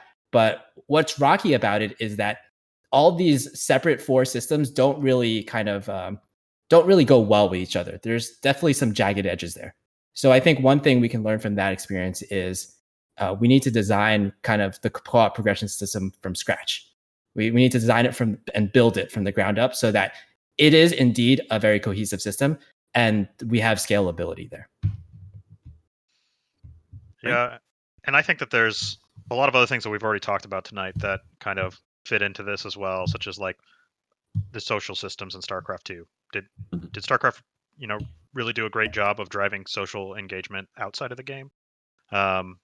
Things like on-ramping new players, like these are all the things that we're really looking at as opportunities to do better and to try to build something that can lower that barrier to entry without really impacting what we already think is like an incredibly high skill game that we want to preserve. Like we really do want people to have a skill ceiling that they cannot reach essentially, but to lower that barrier to entry so that anybody can come in and have fun and start to understand the game and then grow into a player, whether they're playing campaign or co-op or multiplayer or custom games or whatever. Awesome. All right. I guess on to the next question. Sorrow asks, for Frost Giant, is there any consideration for a hero-based RTS spiritual successor to Warcraft 3 with a slightly faster pace and economy? I believe they add a very unique dynamic and make every game have lots of variety. I'm excited either way. Love StarCraft and Warcraft 3 equally. Can't wait to hear more. I guess we did definitely talk a lot about the hero stuff. But I guess a part of his question we didn't really touch on would be like the pace of the game. So maybe if you guys have any ideas about that, like is there a certain pace of the game you're looking to, like the build up phase versus the attacking? We've seen that played around with even within StarCraft 2 with the increase in workers and stuff. It like upped the pace of the game and not. Any thoughts there? Yeah, I'll step into this a little bit. I don't think that there's necessarily a target pace that we're looking for right out the gate. Warcraft's slower pace was something that came naturally out of the design for that game, which included things like heroes and creeping and kind of all this other stuff, which took time, and the lower unit counts and all of that. It hung together like a spider web of interconnected design choices. So the pacing was the end result of a lot of design choices as opposed to the driving goal of that game. And I imagine that StarCraft 2's pacing came about similarly from the collection of design decisions they made along the way. But for me, what's really important is not necessarily the overall pacing of the game, but the moment to moment responsiveness. I want the feel of the game to be nice and quick and crisp and responsive, where you can be interacting with the game and the units and just having the game respond instantly to what you're doing. So at that level, like zooming into that microscopic level, I want the game to be fast. I want it to be super fast. Everything else, I think we're going to need to design the game a little bit more to find out what pacing is the natural fit for the overall game. And I'd even like to pose a question back on this one, which is early on when Void was coming out, we got some feedback that I didn't expect, which was we got some feedback from Korean players that changes that we had made in Void actually made it too fast. And I mean, you think about the level of skill in general in Korea, it wasn't feedback I expected to hear. And it actually differed a lot from feedback that we were hearing from Western players. And so we were sort of even trying to parse what were the right decisions to tune that. But I'd be curious to hear from players, and obviously now it's been years since Void's released, but is StarCraft 2 too fast? Do you feel like a slower pace would be desirable, or do you is it exactly right? Should it be even faster? I don't know. It's fascinating, and again, one of these subjective questions, but it's fascinating to hear prevailing opinions, which were so different at that point in time between Korea and Western players. Yeah. I can also give a more StarCraft specific answer, I'd say. I think a few Pylon shows ago, you had Terrancraft on to talk about the new economy that kind of came up from Legacy of the Void. And I think like you definitely brought up a lot of good points there. Like there definitely could be argued. It definitely could be argued that there is some kind of early game strategy that is kind of missed from the shift from the 6-worker start to the 12-worker start. And all those points I think are very valid. But I think what it comes down to, at least for me, is the amount of time that you spend kind of repeating the same things over and over again in Wings of Liberty and Heart of the Swarm. The fact that has diminished like greatly outweighs any negatives that the change from 6 to 12 workers has had. I mean, just again, on an anecdotal level, I'm the type of player who uses the resume from replay feature a lot. And that has just saved me countless time going from 6 to 12 workers, because I feel like I no longer have to use that feature.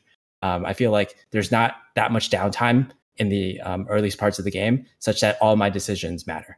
And Dan, I think this is especially poignant for you. How much time do you think you've saved in your life from that one change that Blizzard made? Oh, God. Yeah, I mean, I guess I look at it through the lens. I play more StarCraft 1 by far than StarCraft 2. And you start with 4 workers there, right? So there's the first minute of the game gets you up to like your first supply depot. Right. So it's like, yeah, I do spend a lot of time doing that. But, there, like the episode with the Terrancraft that we had on talking about that, there's give and take with it, I think. It's I can absolutely go either way. Yeah, I think it really just it comes down to what you value more. Yeah. All right. Very interesting. Thanks for the question there, Sarah. On to the next one. Oak Tree asks, how important is the solo 1v1/FFA experience to Frost Giant? I play StarCraft 2 and Fortnite, and the flexibility to play co-op/squads with friends and try hard on your own makes them fun in a way team games only aren't. You might know what we're going to say here. I would like to know how important that is to you and to the community. We are early on, and so we're still figuring out what our modes are going to be and what we're going to emphasize and how we're going to go about doing it. So I don't think we can. I don't think we can give a straight answer here.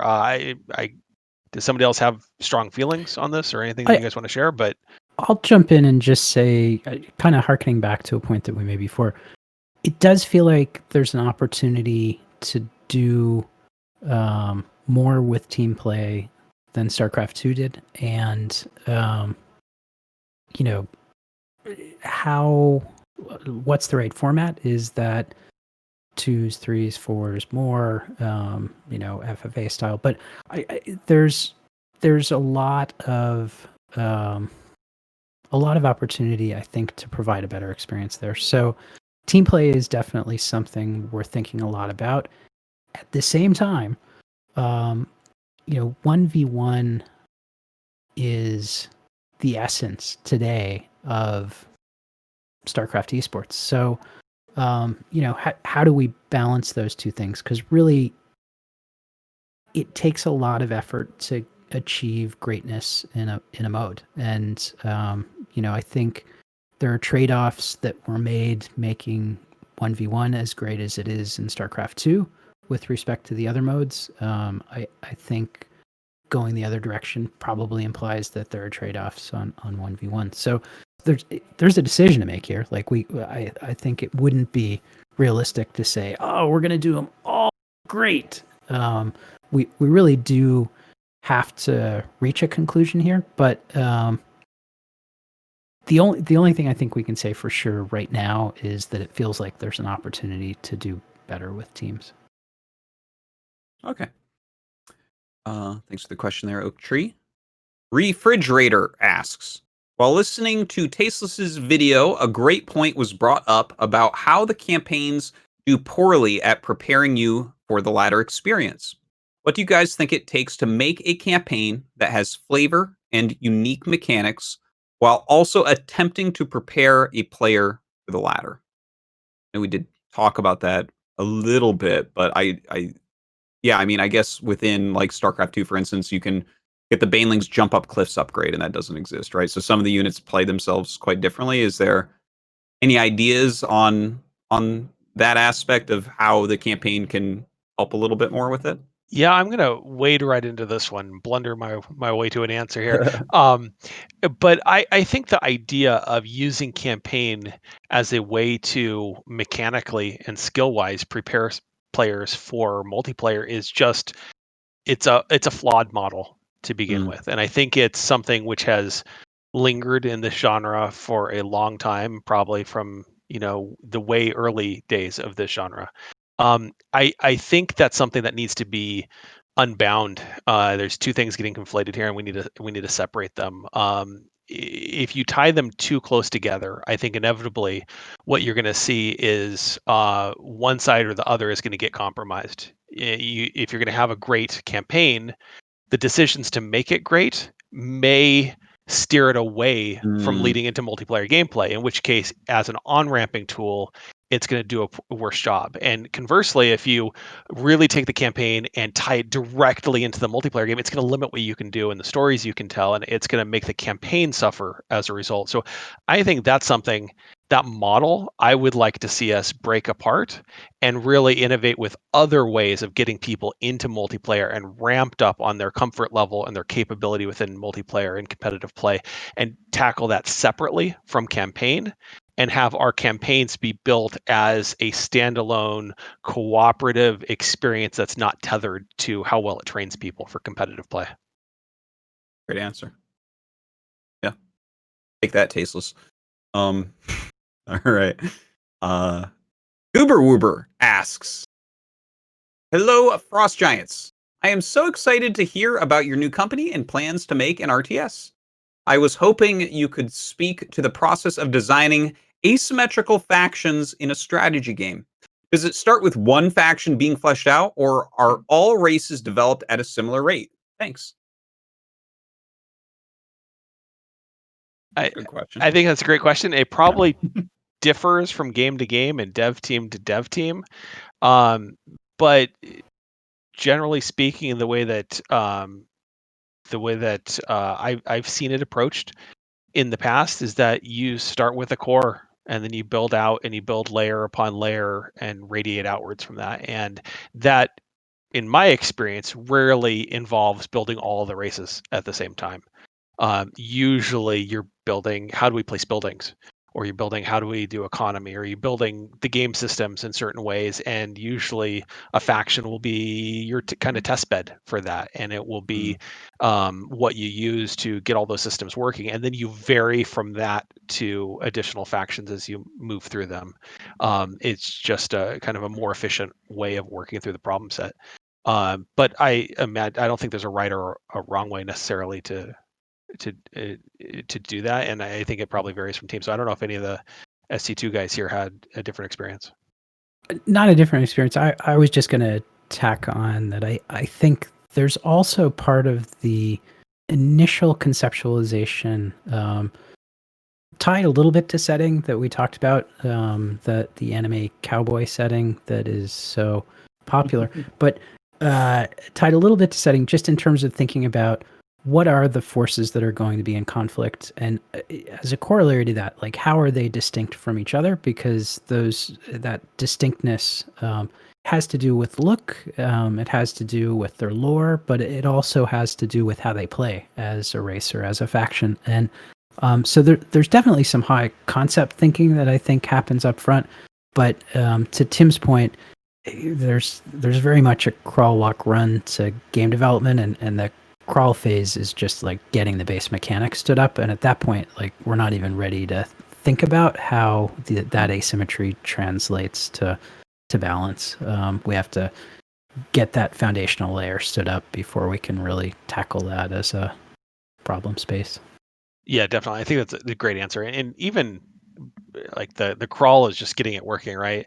And then in the walking phase, I think you're worried more about tuning than balance, trying to get things to feel right, trying to get the pacing the way that everything clicks together the way you want, even not really counting for balance across factions. And then once that's settled, you shift into fine tuning the numbers to really balance. So there is that definitely that progression there. And I think Tim touched on something which is a really good point, is at the conceptual stage, at the very, very start, before you're even crawling, right? This is the infant stage. This is we try to identify the design spaces for each faction. This faction is going to have something to do with power or shields or multi-building or flying buildings or whatever it is, and we try to identify before we even know mechanically how that stuff works or how it's going to hang. We try to anchor conceptual ideas for each faction and make sure that just from a imagination perspective and from the conceptual stage, that each one of these has a nice footprint, that even though we don't know how all those pieces are going to work, we know that there's enough room there that we can operate within it from a design perspective. And so we'll approach the factions conceptually across the board like that, but then developmentally wise, we'll probably push through one and radiate outwards. Yeah, this is an area where, like, I have not had the experience of building an RTS race from scratch, and that is something I am super excited to get the opportunity to do here. But one thing that we have had the pleasure of doing over the years is building a lot of co-op commanders, and many of them actually do play very differently from each other as far as races. Now, these things do not need to be balanced or anything like that. But one of the really fun things about doing that is sitting down and really just talking about what is the fantasy of this thing. Like when we were working on Manx, we sat down and wrote down what are all of the different things that we can associate with the fantasy of playing Manx, and we spent weeks just talking through that fantasy, what kind of mechanics could be tied to those fantasies, which of those mechanics work well together, what mechanics have we not used already so that he feels unique. And then another component to this is also the tools. And the StarCraft 2 engine is absolutely, like, I see a lot of people rag on it at times. It's incredible. It's an absolutely fantastic tool, and that tool really enables us to iterate and to build things quickly that allow us to push those extremes, to make things feel more asymmetrical, to make things feel more exciting, to make things feel a little bit more different. Because as we play it, we can make tweaks quickly and easily. And that is an extremely valuable component of this as well. It's not just all paper design. There's also a lot of sitting down, putting stuff into the game, playing those things, and then iterating on them. Cool. Excellent answers. Thank you, guys. Next question. Apoptosis808 asks, Aloha. With big investors listed such as Riot Games, it can be worrisome to see a huge name investing and worry about how much they control. Obviously, this is all brand new, but can you share any details about the investors' influence in your game beyond funding? Much love, the Goblin King. Great question. One of the amazing things about being an independent studio is self-determinism. And we obviously try to be very responsible with the investments that the investors have given us, but we get to make the decisions about what's going to happen on the game. And incredible gratitude for those investors for having the faith in us to do that. But unlike being inside of a big company where there are a lot of layers of approval over decision making, The people you see here and the other Frost Giants who are not here tonight, we get to make these decisions ourselves, and we're going to try very hard to make good ones, but it's on us. Success or failure is on us. Great. All right. Next question. Carl T. West asks, so excited about Frost Giant. I've been revisiting my old notes on RTS design just from daydreaming about it. Thanks for that fun already. Question. Would you sell some merch before release? I'd pay $30 for that logo on a t-shirt just to hold something that makes it feel real. That's a great idea. I'm on board with that too. That is great, and it's a credit to Carvat. I just want to say thank you again to him for designing that logo and doing such a great job with the character. But I also want to say I totally understand where this question is coming from. I have notebooks of random RTS ideas and stuff that I have just accumulated in thoughts and goodness, and I just geek out sometimes when I just crack them open and go back and see those things. It's really fun to do. So yeah, I totally am on the same page. And I've tangented. What was the question I get on this? I'm thinking about all my notebooks. Yeah, merchandise. So we're small group and still early on. So we are focused entirely on making the game really solid.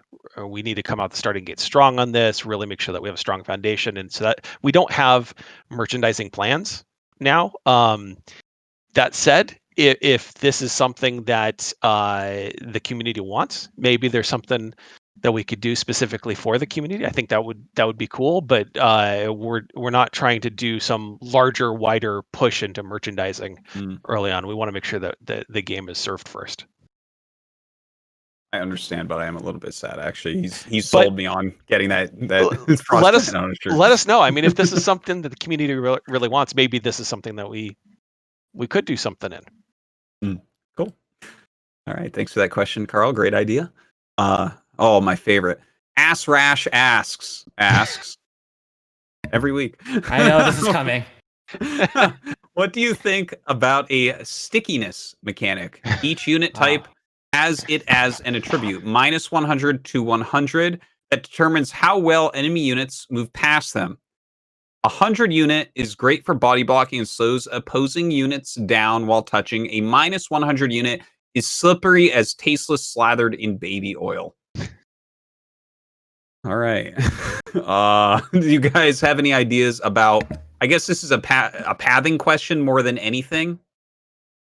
It's kind of like a meme and a joke too, but like, I don't know. It was just funny watching everybody slowly stare at the ceiling as that mental image was creeping into my mind. It still hasn't cleared. I'm still, yeah.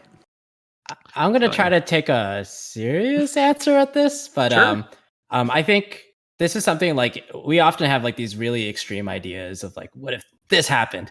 And what's cool about our where we are right now is we do have like the opportunity to test any of these crazy ideas. So we can implement them, test them, see if they play out as we expected. And if not, we kind of go back to the drawing board, maybe make a few tweaks, maybe throw out the whole idea.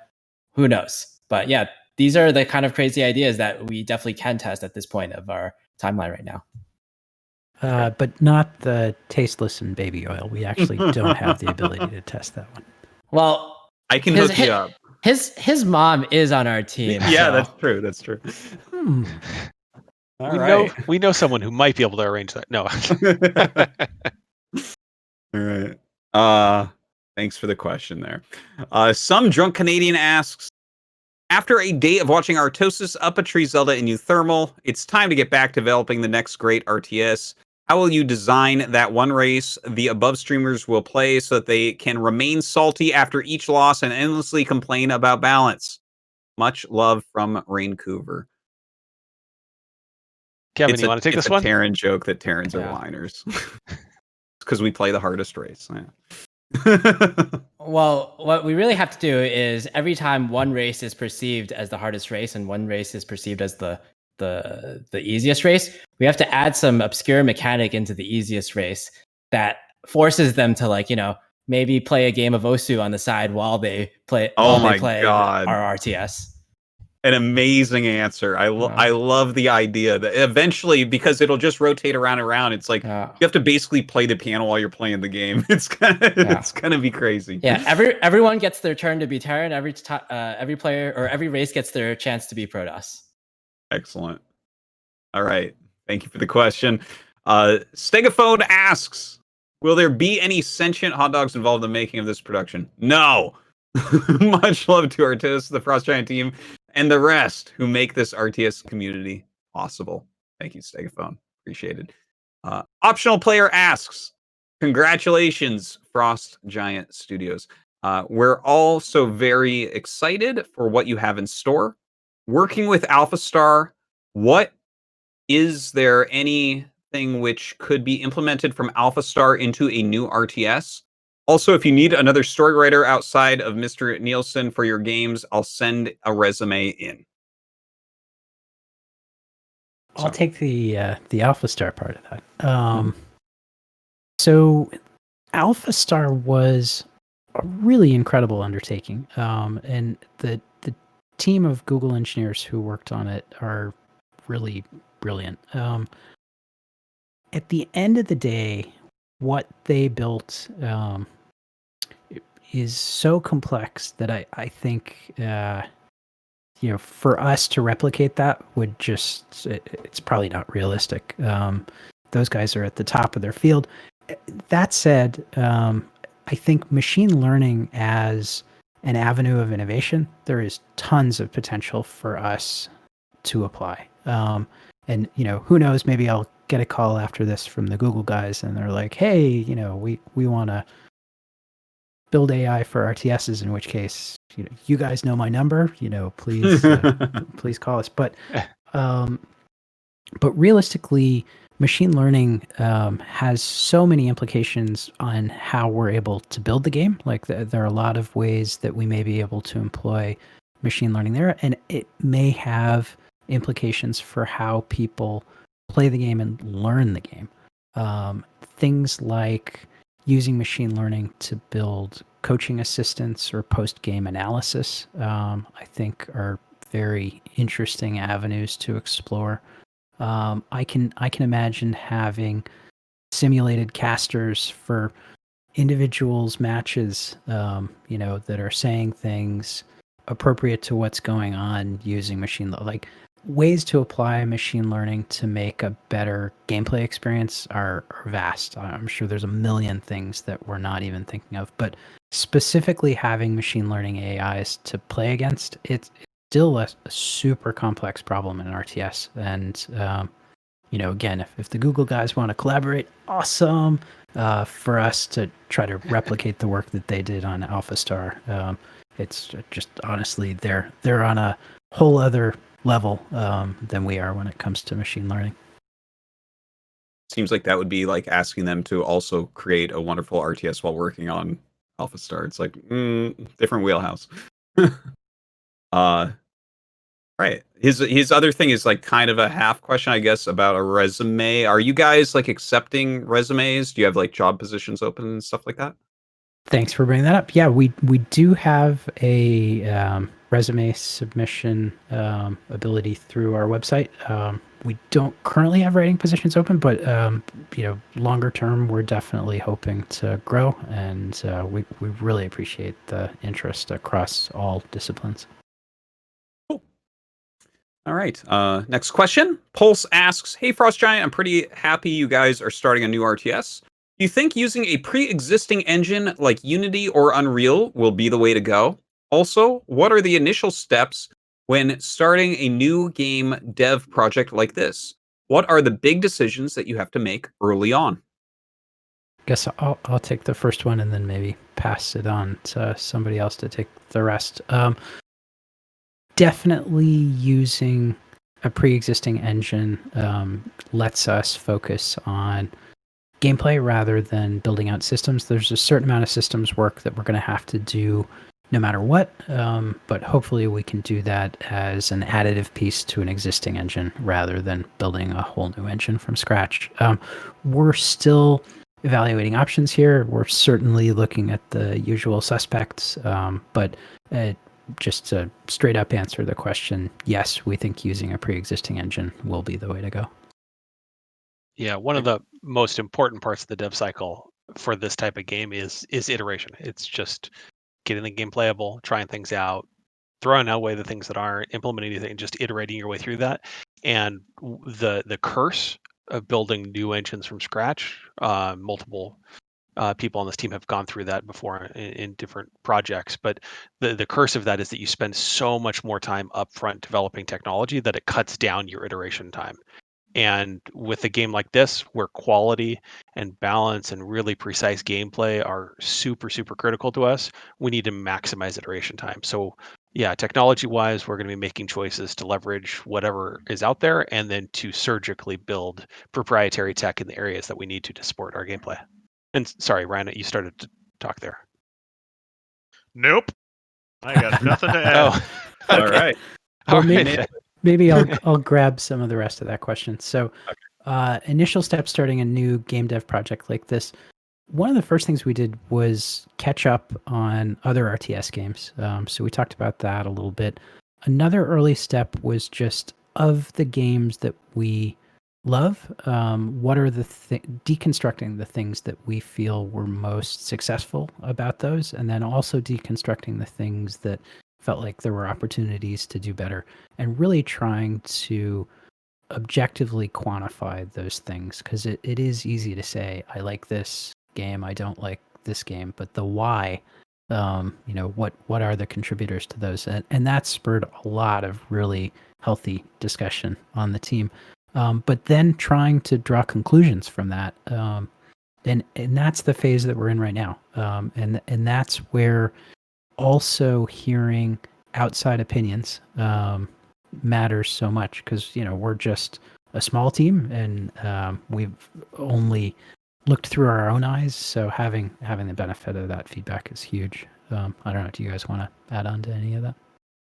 Yeah, I think game development is a collection of millions of little day-to-day choices that the dev team makes, and so we can't simply just wade in to development and make decisions based on what makes sense or what each individual person likes. It's really important for us to make foundational decisions early on in the project that then provide structure and guidance as we get into development, so we can check individual tactical decisions of what we're doing here with our cowboy faction or what we're doing there with our sentient hot dogs. We can check them against the core pillars and the values and the objectives of the game. And so we're in the foundational stage right now, defining what really those key elements of the game are, and then we will be coloring within those lines, so to speak, in terms of making day-to-day decisions that reinforce the overall structure and goals of the project.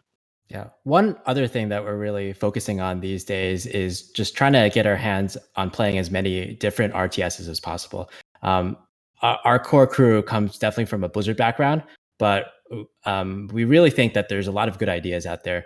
A lot of these games, they might not have had the extreme mainstream success that StarCraft 2 or World of Warcraft 3 have had. But I think in each of these games, or at least in each of the games that I've played, there definitely has been at least a nugget of inspiration there that we can take from.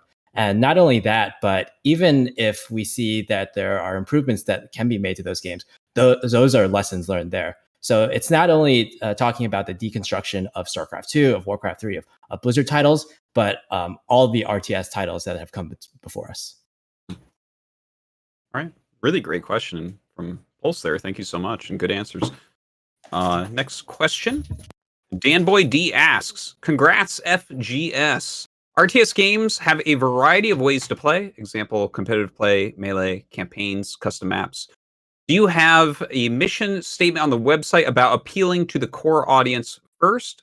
Which of those areas is the team focusing on the most during development for that core audience? Talked a little bit about that, but honestly, right now, none of those. We are working on core gameplay. We need to get responsiveness and the interface to work, and make sure that, at the molecular level, selecting a unit and issuing an order and producing things and upgrading, placing buildings, that all of that stuff hangs together really well.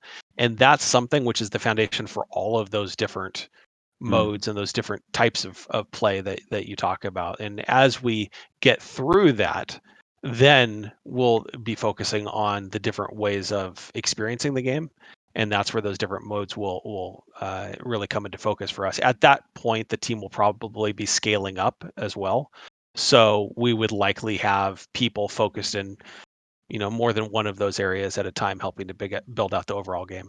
And there's a little bit of a natural order of operations here too, which isn't about which mode we think is the most important, but it's more about which pieces we need to build the game. So, for example, right now, one of the things we're thinking about is how do we edit our own content? And that feeds very much into thinking about a future of custom maps. And so there's a little bit of foundational work we're doing there that's relevant to custom maps. That's almost one of the first things we have to think about.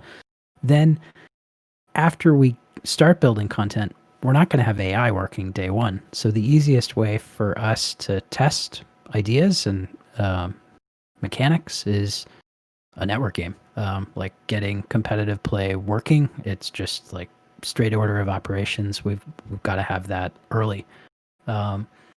So I think I would call those out as, we're not going to take those all the way. Like custom maps, we're not going to completely finish that before we start on something else. But in terms of thought process, that's early. Competitive play is early. And then planning for Melee and for campaigns certainly comes after those two. Okay, great. The question there. Hyper Turtle asks, as you reach out to the RTS community for input, how do you navigate between people giving people exactly what they're asking for and giving them what they'd actually enjoy?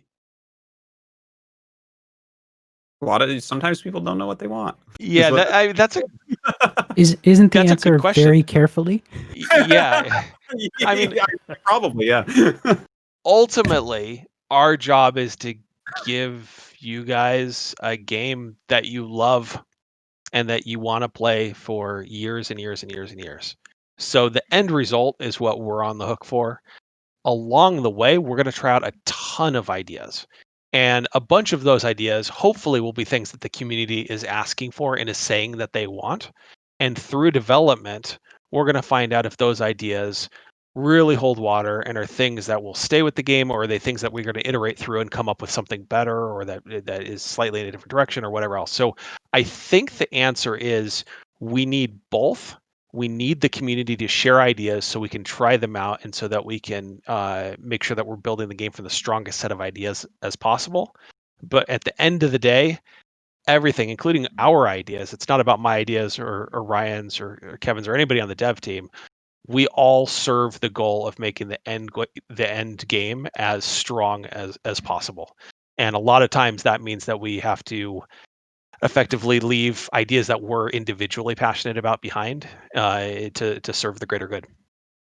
And I don't want to protract this at all, but you even look at the subreddit right now. Like every decision we make, we're going to disappoint somebody. And it's one of the hardest things about game development is that,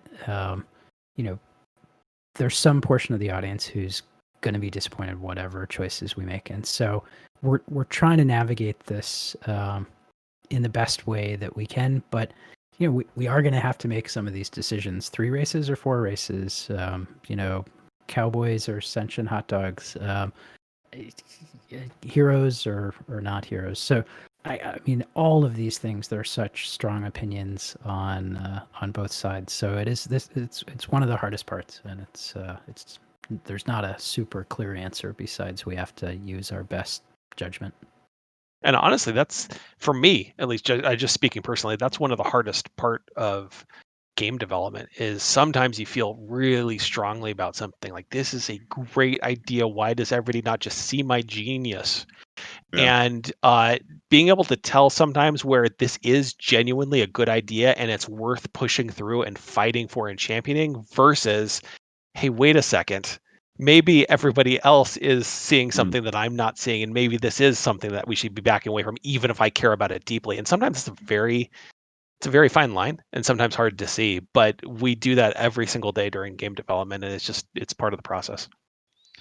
Yeah, actually, like many of my favorite moments on the StarCraft 2 team came from times when some of the designers had strong disagreements on things, and we had to go and we would go and sit outside at a table and talk about it for an hour or two or something like that, and we'll just try to work through some of these problems, and often we'll come to a much better place than we were on either side to begin with. We'll come to compromises that aren't compromises because neither of us got what we wanted, but they were compromises because we were able to build something better um, as a result of both perspectives. And I actually think that that's one of the most amazing things about working with people that you really get along with. And like, I mean, everybody here will know that I have disagreed with them at one time or another, but I still really enjoy working with every one of them because we're able to work through those things and try to come to compromises. And that same thing has to be applied to the community perspective, especially because you can't please everyone. So um, bringing that community perspective in is another voice in the process, and it's going to be a very important voice.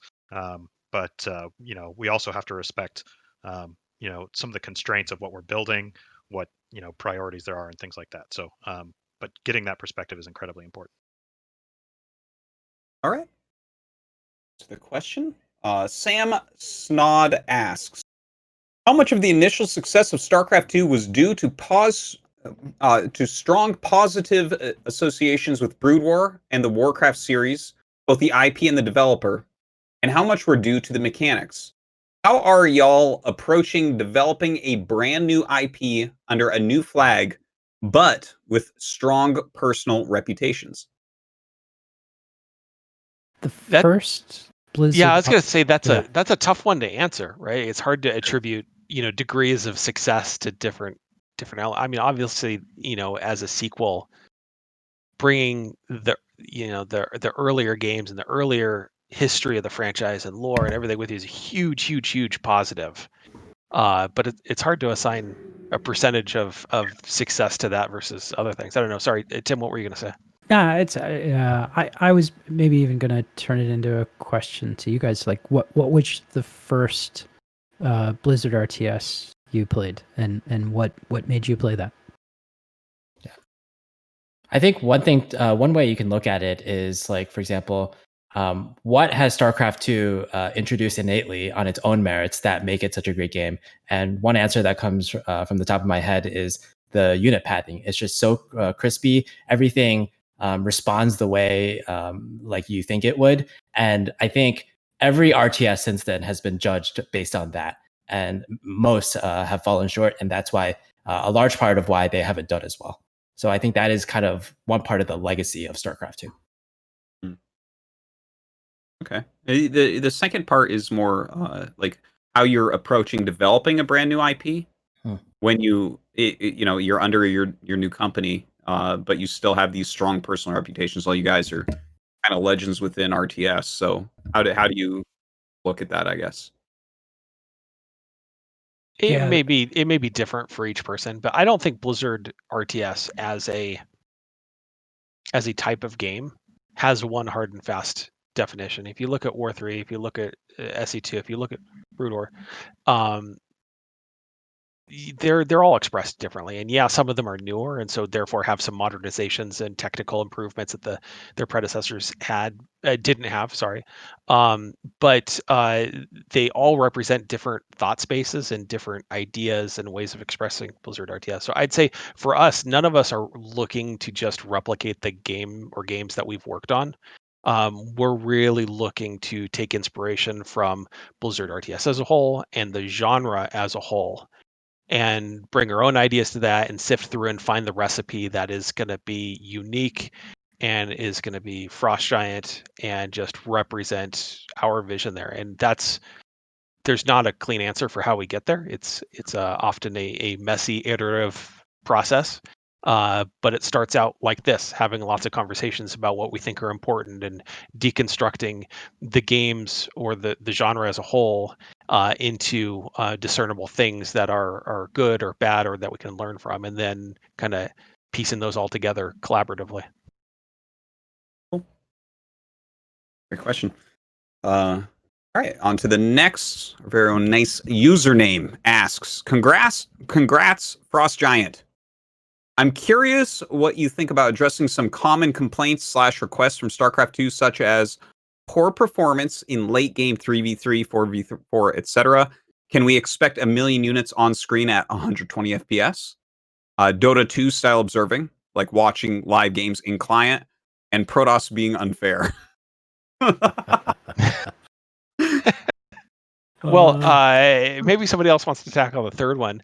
I think with art, I mean, we don't have hard and fast decisions made at this point, obviously, but having the game be performant with high unit counts and high player counts and late game with all the complexities that are going on there is important to us.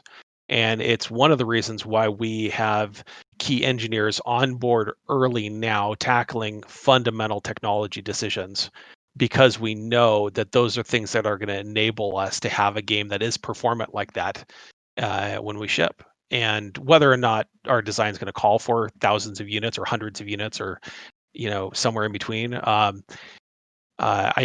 don't know yet, but we certainly want the game to be able to perform extremely well and be crisp and responsive during that. And I think observing is also a good point and definitely an area of interest to us that we're going to be looking heavily at. I'll touch on that one for a second too, which is the ability to spectate in game. We talked about this so many times over the course of Void development, after Void development.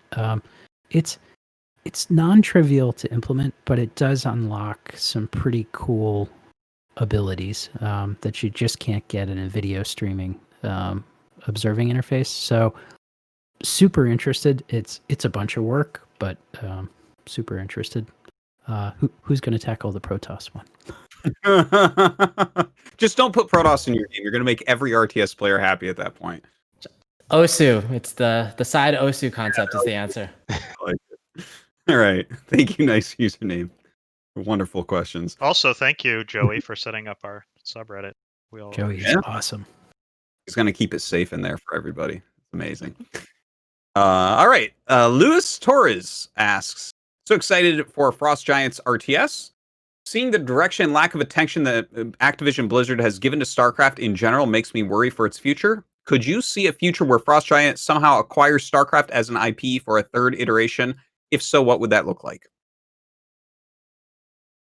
Only in our jersey. We love StarCraft, but that's Blizzard. Blizzard is never ever gonna. I don't see.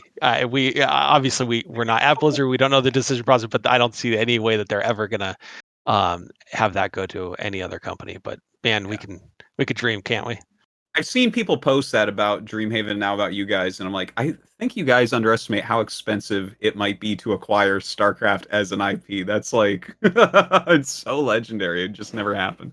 Even beyond that, I think there is so much magic at Blizzard, and slight tangent, but Blizzard has been so incredibly gracious and supportive as we set off on this adventure as well. Like we feel so much affection towards Blizzard, but I'm not sure anybody can do StarCraft as well as Blizzard does StarCraft.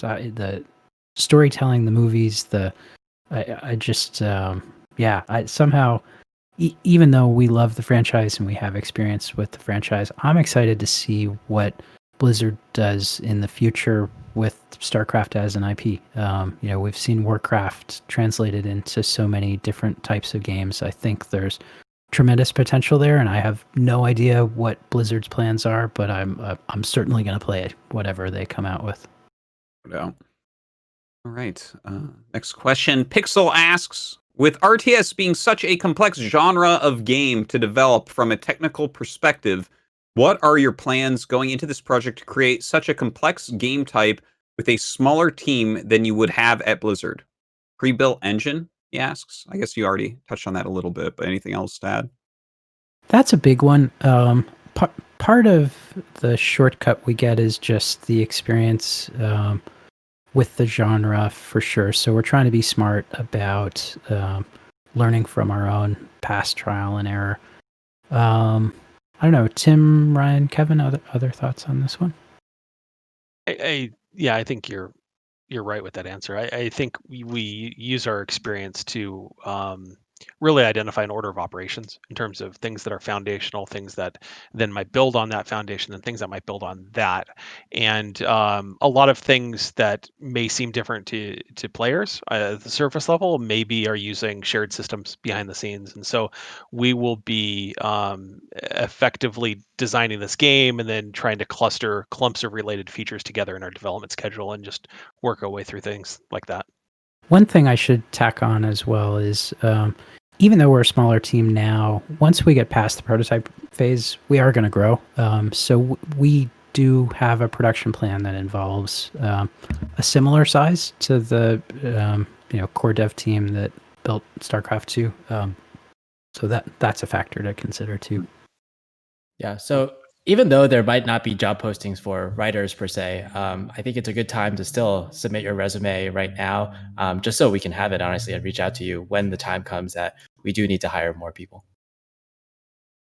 I like that you guys that you just mentioned that like the team will actually grow to a real big size, because I think that might be something in the back of people's minds. Like that didn't occur to me. I'm like, damn, you guys have a lot of work to do over the next few years as such a small team. Yeah, thank you. If that was the preconception of everyone, I'm glad to dispel that. The 8 of us are not building this whole game by ourselves for sure. Nah, we got this. It's gonna be fine. No problem. Let's just keep the money and Lots of comfort.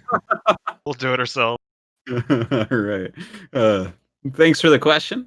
Next up, Jean Rene Bork asks, what danger and benefits can you foresee with early access program / continuous / iterative release? What software as a service could mean for an RTS game?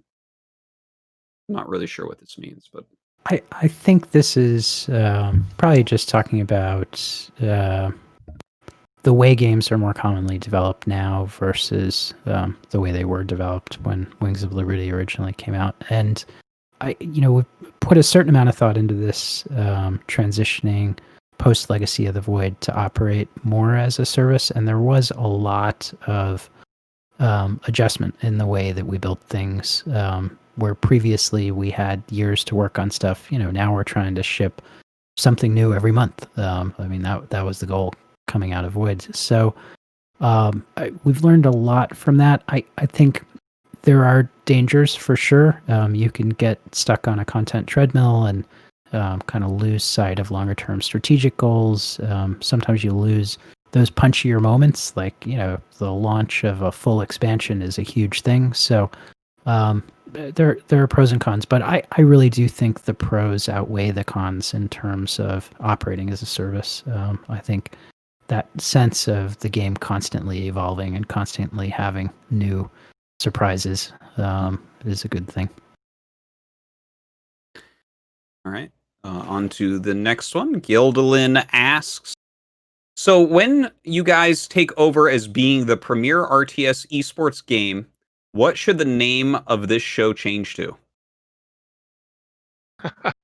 That's a good question. Kevin, Well, I was gonna say I see you leaning in there. So I think the answer to that is, Dan, what are you going to build one of that gets completely annihilated and you lose the game in a horrible, horrible fashion because of it? And that's your answer. If you guys make a hero game, it'll probably be a hero at that point. Like, damn, man, you're supposed to get more than one hero. I'm like, I don't play hero RTS. I don't know. What about a frozen pylon? Yeah. All right. The Frozen Pylon show. Nice. Thank you for the question. Next one. Wham asks, when do you think hiring will ramp up, particularly for server systems, infra, and server engineers? And a lot of this will depend on how our prototyping phase goes. I would hope that by this time next year, we're starting to look towards growing the team. But that's a guesstimate, I guess. Could be later, could be sooner, but that's my gut. Okay. Yeah, there's a big advantage development-wise to staying small for a good length of time early in a project, so that you can maintain creative agility. before you start scaling up and building out really the content and just everything you need to be able to launch a game to a large player base right at the start.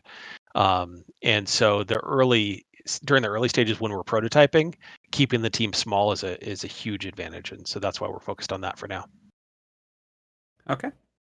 Thanks for the question. DSP asks, how do you feel about building your own game engine and the necessary investment in comparison to using Unity or Unreal as a starting point? What are the pros and cons for different approaches? You mentioned earlier that you were looking at the other the other engines, right? So no chance of building your own. Yeah. I guess I can talk to pros and cons, unless Tim, do you want to? No, go for it. Okay. I think we've all had the opportunity to work on custom engines, and a purpose-built engine really is wonderful. At the same time, we look at all of the great creation tools, plugins, examples of use for engines like Unity and Unreal, and it's hard not to recognize that there is a benefit to having other developers and a company who's focused on building a great engine contributing. So I think at the end of the day, Tim said it great when we talked about engine before. Like, we want to get to gameplay iteration as fast as possible because that's what's going to generate the highest quality game. And engine matters. It matters a lot, but it's a great time shortener for us to start with a platform that we can begin working with today. All right, next question. Rubby Preek, aka Fear Dragon, asks, "Hi guys, excited about the studio. I know early, but you guys have mentioned leveraging the community for building tools. Are there any broad plans for developer tooling outside of map editors, game APIs for Twitch extensions, etc.? Thanks. Fan of Frost Giant, kind of redundant to cool a Frost Giant." Okay. I will say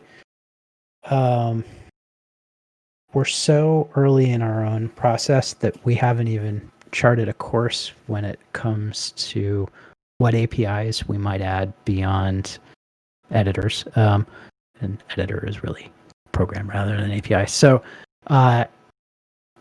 we really believe in extensibility. So spiritually, we absolutely want to do more work providing external accessible APIs, but what those are, we would love to hear your suggestions, Ruffy. So let us know. All right. Shampoo McTavish asks, "Does military theory from real-life warfare play a role when designing an RTS from the ground up? I'm thinking in particular of mathematical stuff like Lanchester's laws, if you're familiar with those, but also more general military theory like Sun Tzu and stuff like that."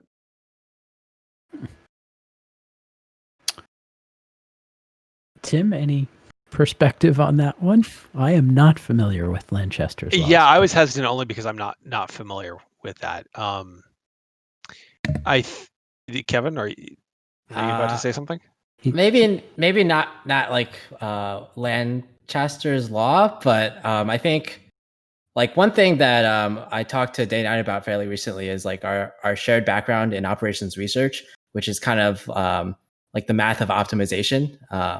And it's really cool that we both have that background and we're both into RTS. And I think people so to give a perspective of what operations research is, it's basically optimizing using math, basically getting the most or the minimum out of something based on a set of constraints. So for example, in my mind, like how can you get the most economy in StarCraft while still surviving to this all in and this second all in and this third all in? And in my mind, like that's kind of the main way I think of StarCraft. Like I know it's like if you're a hammer, every problem is a nail. But I guess that's just how I process StarCraft in my mind.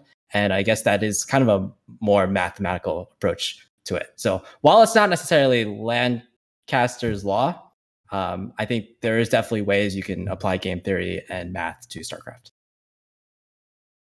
Okay. Yeah. I actually, if I could take just a small stab at part of this, if you look at military theory, I think that just naturally appears within RTS games, and that's why it's like timeless military theory. Like, you're not going to have the fastest unit in the game be the strongest unit because that would be so stupid, right? Like, and that's kind of what a lot of military theory boils down to is things like if they're strong, they're slow, but if you're weak, you're fast or something like that. So it kind of like will just naturally appear in anything that's like an RTS. Yeah. I mean, Oh, that's a great explanation. So with that in mind, I think like it actually really that actually goes really hand in hand with how like we've thought about StarCraft and balancing StarCraft recently, especially recently. A lot of the end game, for example, is based around units that are very static, they're very powerful, and half your army generally consists of that, and the other half of your army consists of very maybe not powerful on their own, but very mobile units. The classic example is siege tanks and medevacs and marines. The siege tanks are your kind of static force, while the medevacs and marines are more your mobile force. And I think there's a lot of cool interactions that come from both sides, both players having access to both these kind of tools, where you're kind of prodding and poking each other from all sides of the map. And that's what gives you a lot of the reason why that gives you such great gameplay in StarCraft 2. Great. All right, thank you, Shampoo McTavish. Just a couple more questions here. First up, Blade55555 asks, what are FGS plans to introduce alpha? Bias toward long-term Blizz vets or community members getting earliest access? We are so far away from that. We literally haven't thought about it, but absolutely finding ways to show the community love is something that we are spiritually supportive of. So we'll try to start thinking about that, but we're at the crawl phase right now for sure. Yep. And Artosis will get early access to that. Goes without saying. Yeah. I gotta put that little asterisk on there. I gotta be in there. All right, thank you, Blade. One last question here from the patrons. Adam Pruner asks, Dear FGG, not a game design question, but a software engineering question. Is there a target engine / language you guys are looking to build the game with? Will it be a custom engine? How much thought has gone into engineering thus far? Can't wait to hear more about the game. I think the language part of that will depend a lot on which engine we go with. And yeah, Unity obviously has more of a C# approach, Unreal more of a C++ approach. Our engineers have some familiarity with both. There are pros and cons to both. I think engine choice will be the single biggest determining factor there. Okay, great. And that does it. That is all the Patreon questions. Quite a few coming in here. I think probably a record for the Pylon show. So definitely a long segment. Thank you so much to everyone who supports the show through the Patreon. Check it out on ThePylonShow.com. Thank you guys to everyone. This has been a wonderful show, guys. Thank you for being so open and really taking all the questions seriously and giving straight answers and everything. It was an amazing show. So thank you guys. I want to close out with like, where do you want people to go for Frost Giant Studios? Like, how do they contact you? Where do you want them to watch for community updates, to contact you, all those types of things? Yeah, we referenced the Reddit a lot tonight, so I think that's, or the subreddit a lot tonight. That's a great place for discussion to be visible to us. Kevin, any thoughts in terms of which social media is the best? It seems like Twitter is a strong choice there, but yeah, we're definitely trying to keep our Twitter at least have a semblance of activity there. So definitely interact with us as Twitter as much as possible. And I'd also just like to add that I think at some point we will really have to leverage the community in a variety of ways, like even now per se. And one of the ways we might have to do it is, for example, you guys are so passionate about RTS, about us, about the company, about the future of RTS. that I think like, hey, maybe you guys might be open to filling out some surveys. I think if you guys all answer surveys about what we'd like to do in the future, I mean, most companies can only dream of getting that kind of data through market research, but we have you guys to rely upon. Yeah, It's also important to note, sorry, Ryan, it's also important to note that our website, frostgiant.com, has a place where you can sign up for updates. And we're just starting out. We just launched it the other day. And so we haven't even sent our first update out there. So there's time if you want to get in right at the start of as we roll out updates. We're going to be doing our best to be giving useful updates with meaningful information as we have it, as we go through development. Please, please, please go to the website, sign up there, and you'll get info as soon as we have it ready. Right. Sorry, Ryan, I stopped you. So no, I was going to say go to the website and sign up for the newsletter because Kara's going to kill me if we don't say that. Yeah. Sorry, I didn't mean to take your talking point. No. That's good. I mean, we kind of feel like a lot like YouTubers at the moment, but seriously, subscribe to the newsletter. It'll help us a lot. Right. All right. Well, I guess that's it for the show. Thank you again, guys, for coming on. I really hope to have you back on the Pylon Show when you're a bit further along. I don't want to bore you with the same questions over and over, but it's been a wonderful episode. Thanks for coming on, and we'll definitely be tracking you and looking in the future. For everyone watching, all of their links and everything will be in the YouTube comment section or via YouTube description and attached to the podcast and all that. So you can check out all those links there. Thanks, guys, for coming on. Thanks for having us, and long live the Pylon Show. Long live the memory of Jeff. Thank you. Thanks a lot. This has been an absolute pleasure. Ladies and gentlemen, boys and girls, it is Tuesday, and I love you. And I have a request. I know that normally what I do is just provide you above average, occasionally mediocre, but never not entertaining entertainment on these fine streams. But I have a request for you about something that has me wiggling and vibrating with hype. It's Frost Giant. Now, let me just summarize what Frost Giant is. A bunch of people from StarCraft 2 and Warcraft 3 formed a company to work on real-time strategy. Fuck yeah. That's what I'm talking about. Aw, yes. Now, I want to just share a little bit of bias here. These are some of my friends. Look, if you go to frostgiant.com, I want to note we have, oh, look at this. Our team, look at, there's Tim Morton right there. Tim, who is gentle, kind, and brilliant. Former production director of what game? A game I've played before, StarCraft 2. Tim Campbell. You might know Tim Campbell as formerly coming hot off the heels of game directing motherfucking Wasteland 3. But what else did Tim Campbell do? Warcraft 3 campaign design.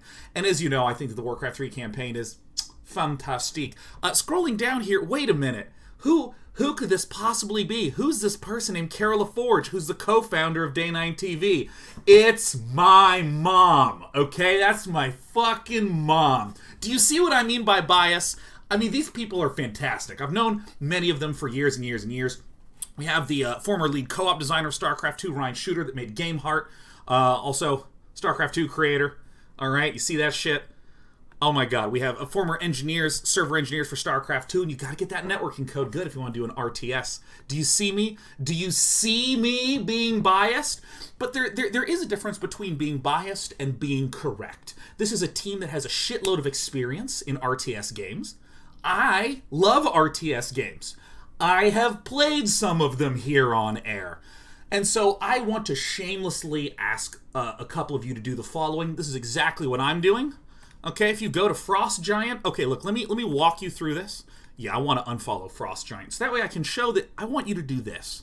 I want you to do this for me. It's very important when a company's getting right introduced that all the hype that needs to steep into your body gets hyped right away, right? We want to make sure that everyone gets the word out. This has 805 retweets and various other, quote, retweets. If you guys want to retweet this for me,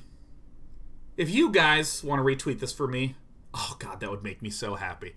And last but not least, if you go to their webpage and hit subscribe, like many companies, when they are in progress working on stuff, they'll have newsletters sending you information as to what's going on. And I would love if you join me in subscribing to that right then and there. And also, again, let's not forget, my mom works here. Okay? My mother. My mama bear. That's right, we're a very StarCraft-centric family. Wait a minute, it's a text from my mother. She says, LOL, you unfollowed us. I refollowed you, Mom. What? I refollowed your company. What do you do? Come on. I was showing everyone how to follow. It was, Mom.